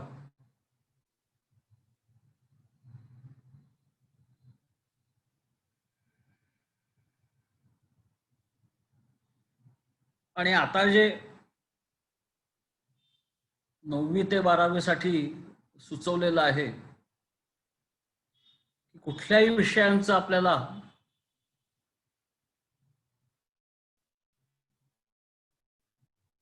वापरता येणार आहे, करता येणार आहे. इंटरडिसिप्लिनरी आणि मल्टीडिसिप्लिनरी, आंतरविद्याशाखीय आणि बहुविद्याशाखीय असे शब्द या शैक्षणिक धोरणामध्ये आलेले आहेत. त्यामुळे गणित विज्ञानाला जेवढं महत्व आहे, भाषांना महत्व आहे, तेवढंच कलांना महत्व आहे, तेवढंच खेळांना महत्व आहे, तेवढंच समाज दर्शनाला महत्व आहे, तेवढंच सामाजिक शास्त्रांना महत्व आहे, तेवढंच तांत्रिक कौशल्यांना महत्व आहे. या सगळ्यांनी मिळून आपलं जीवन बनत असतं. त्यामुळे शिक्षण सुद्धा सगळ्याला स्पर्श करणारं झालं पाहिजे. आणि त्यामुळे आणखीन एक प्रयोग सगळ्या अध्यापकांनी निदान विचाराच्या स्तरावरती करून पहा. गणिताच्या शिक्षकांनी आणि भूगोलाच्या शिक्षकांनी दोघांनी मिळून एखादा पाठ घ्यायचा आहे तर आपण काय काय कसं कसं शिकू. इंग्रजीच्या शिक्षकांनी आणि विज्ञानाच्या शिक्षकांनी दोघांनी मिळून एखादा पाठ घ्यायचा आहे आपण तो कसा शिकू. संस्कृतच्या शिक्षकांनी आणि इतिहासाच्या शिक्षकांनी एखादा पाठ घ्यायचा आहे दोघांनी मिळून तर तो आपण कसा शिकू. असा विचाराच्या स्तरावर जरी प्रयोग करून पाहिला तरी मग ते आंतरविद्याशाखीय आणि बहुविद्याशाखीय म्हणजे काय हे आपल्याला थोडंसं अधिक चांगलं कळेल. ते नुसतं वाचून नाही कळणार, स्वतः आपण त्याच्यात काहीतरी प्रयोग धडपड करायला लागेल. कलांच्या माध्यमातून म्हणजे संगीताच्या माध्यमातून आणि मराठी भाषेच्या अभ्यासाच्या माध्यमातून असा दोन्हीचा एकत्र अभ्यास करायचा झाला म्हणजे काय करायचं असं त्यातल्या त्या जवळच्या 2 विषयांपासून सुरुवात करा. हळूहळू कुठल्याही 2 विषयांचा आपल्याला एकत्र विचार करता आला पाहिजे. तर असे जे मुद्दे त्याच्यात सुचवलेले आहेत त्याचे स्वतः काही प्रयोग करून पाहणं, अभ्यास स्वतः करणं असं जर का आपल्याला अजून जेवढी सवड मिळते आपल्याला नियमित अध्यापन सुरू होईपर्यंत त्याच्यामध्ये असं काही अभ्यास सराव प्रयोग आपण सगळ्यांनी करून पाहावेत.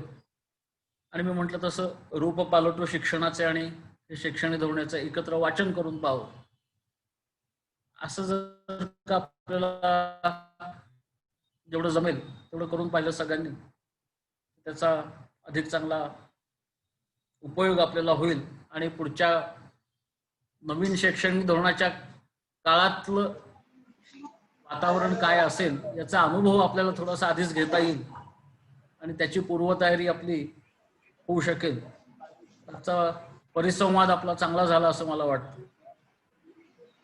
सगळ्यांनीच लासूरकर सरांनी केल्या त्या तशा 2-2, 3-3 पारदर्शिका स्लाइड्स आपल्या जे काय मांडायचं त्याच्या कराव्यात.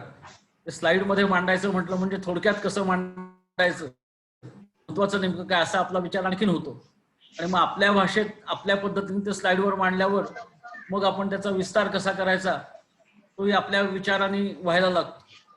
तोही प्रयोग सगळ्यांनी जेवढे जेवढे परिच्छेद आता आपल्याला निवेदन करायला दिलेले होते ते असे 2 किंवा 3 स्लाइड मध्ये ते मांडता येते का, असाही प्रयोग सगळ्यांनी जरूर करून पाहावा.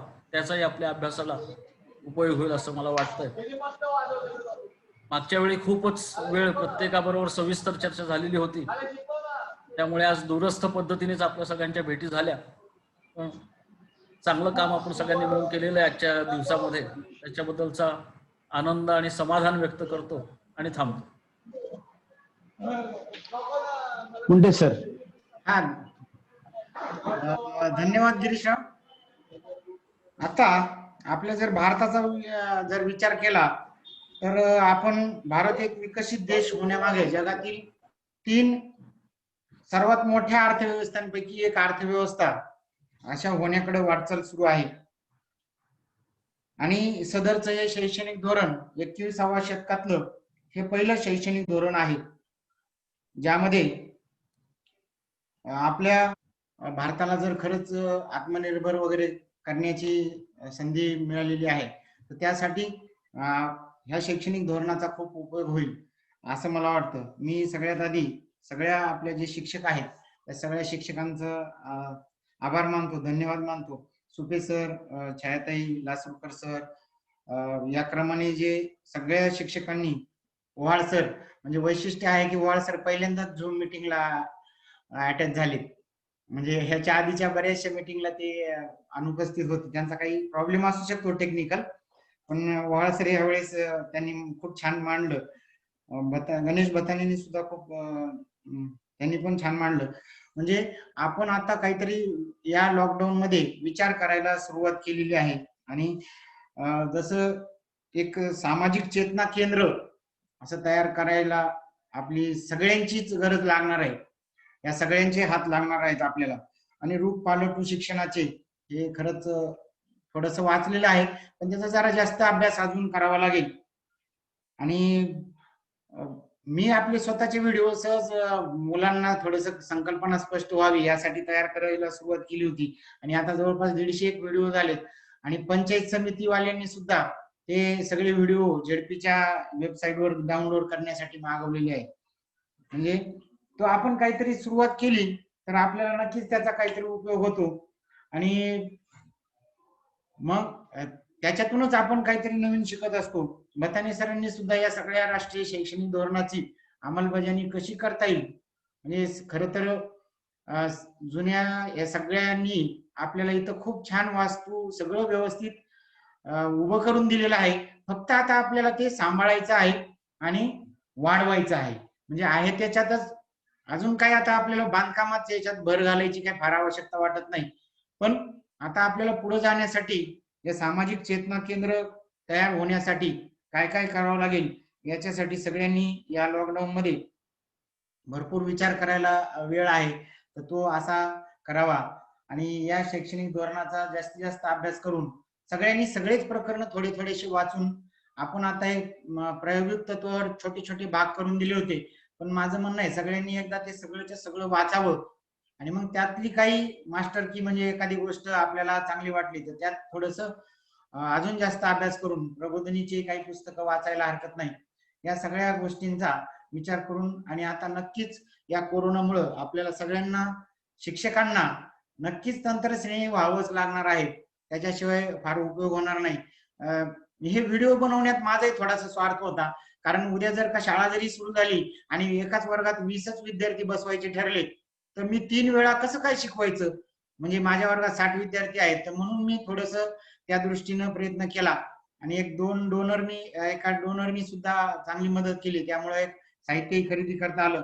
त्यामुळं आपल्याला हे खरी नक्की या राष्ट्रीय शैक्षणिक धोरण आणि आपल्या ज्ञानप्रबोधिनीने खरं तर हे राष्ट्रीय शैक्षणिक धोरण येण्याच्या आधीच भरपूर विचार केलेला आहे. आपण ज्ञानप्रबोधिनीची जरी खूप पुस्तकं वाचली तरी तुम्हाला ते शैक्षणिक धोरणाबद्दल खूप चांगली माहिती आपल्याला मिळू शकणार आहे. आणि जसं आंतरविद्याशाखी आणि हे सांगितलं तसं आपणही काही प्रयोग करून पाहत होतो. खरं तर एकदम फक्त आपण एकाच विषया संदर्भात करायचो किंवा मला गणित शिकवायचे तर मी 3 वर्ग एकत्र केले आणि गणित शिकवलं. तर आता जसं गिरीशरावांनी सांगितलं की गणित आणि भूगोल या दोघांचा कसा मेळ बसवता येईल, त्या भूगोलामध्ये सुद्धा स्तंभालेख आहेत, गणितात सुद्धा स्तंभालेख आहेत, तर मग आपल्याला कसं ते जोडता येईल, असं आपण 5वी पासून 12वी पर्यंत अशा सगळ्या यांचा या राष्ट्रीय शैक्षणिक धोरणाचा नक्कीच अभ्यास करूया आणि काय काय करता येईल याच्यासाठी विचार करूया. 5वीचा वर्ग आता चाललंय, ते शासनाचं काय होतंय पुढं त्यांचं माहित नाही, पण 5वीचा वर्ग प्राथमिक शाळेला जोडावा असं काहीतरी आता चर्चा आहे, पण बघूया. तर लासूरकर सरांनी जे सांगितलं ते मला खूप हे वाटतंय की आपण खरं तर पहिलीपासूनच शिक्षण याच्यासाठी काय प्रयत्न करता येतील का असंही थोडस बघायला लागणार आहे. त्या पद्धतीनं विचार करूया आणि सगळ्यांच्या सहकार्याने हे उपयोगाचं आहे. मी आता 1च मिनिट राहिलाय, बैठे बैठे सावधान. आपण शेवटची प्रार्थना घेऊया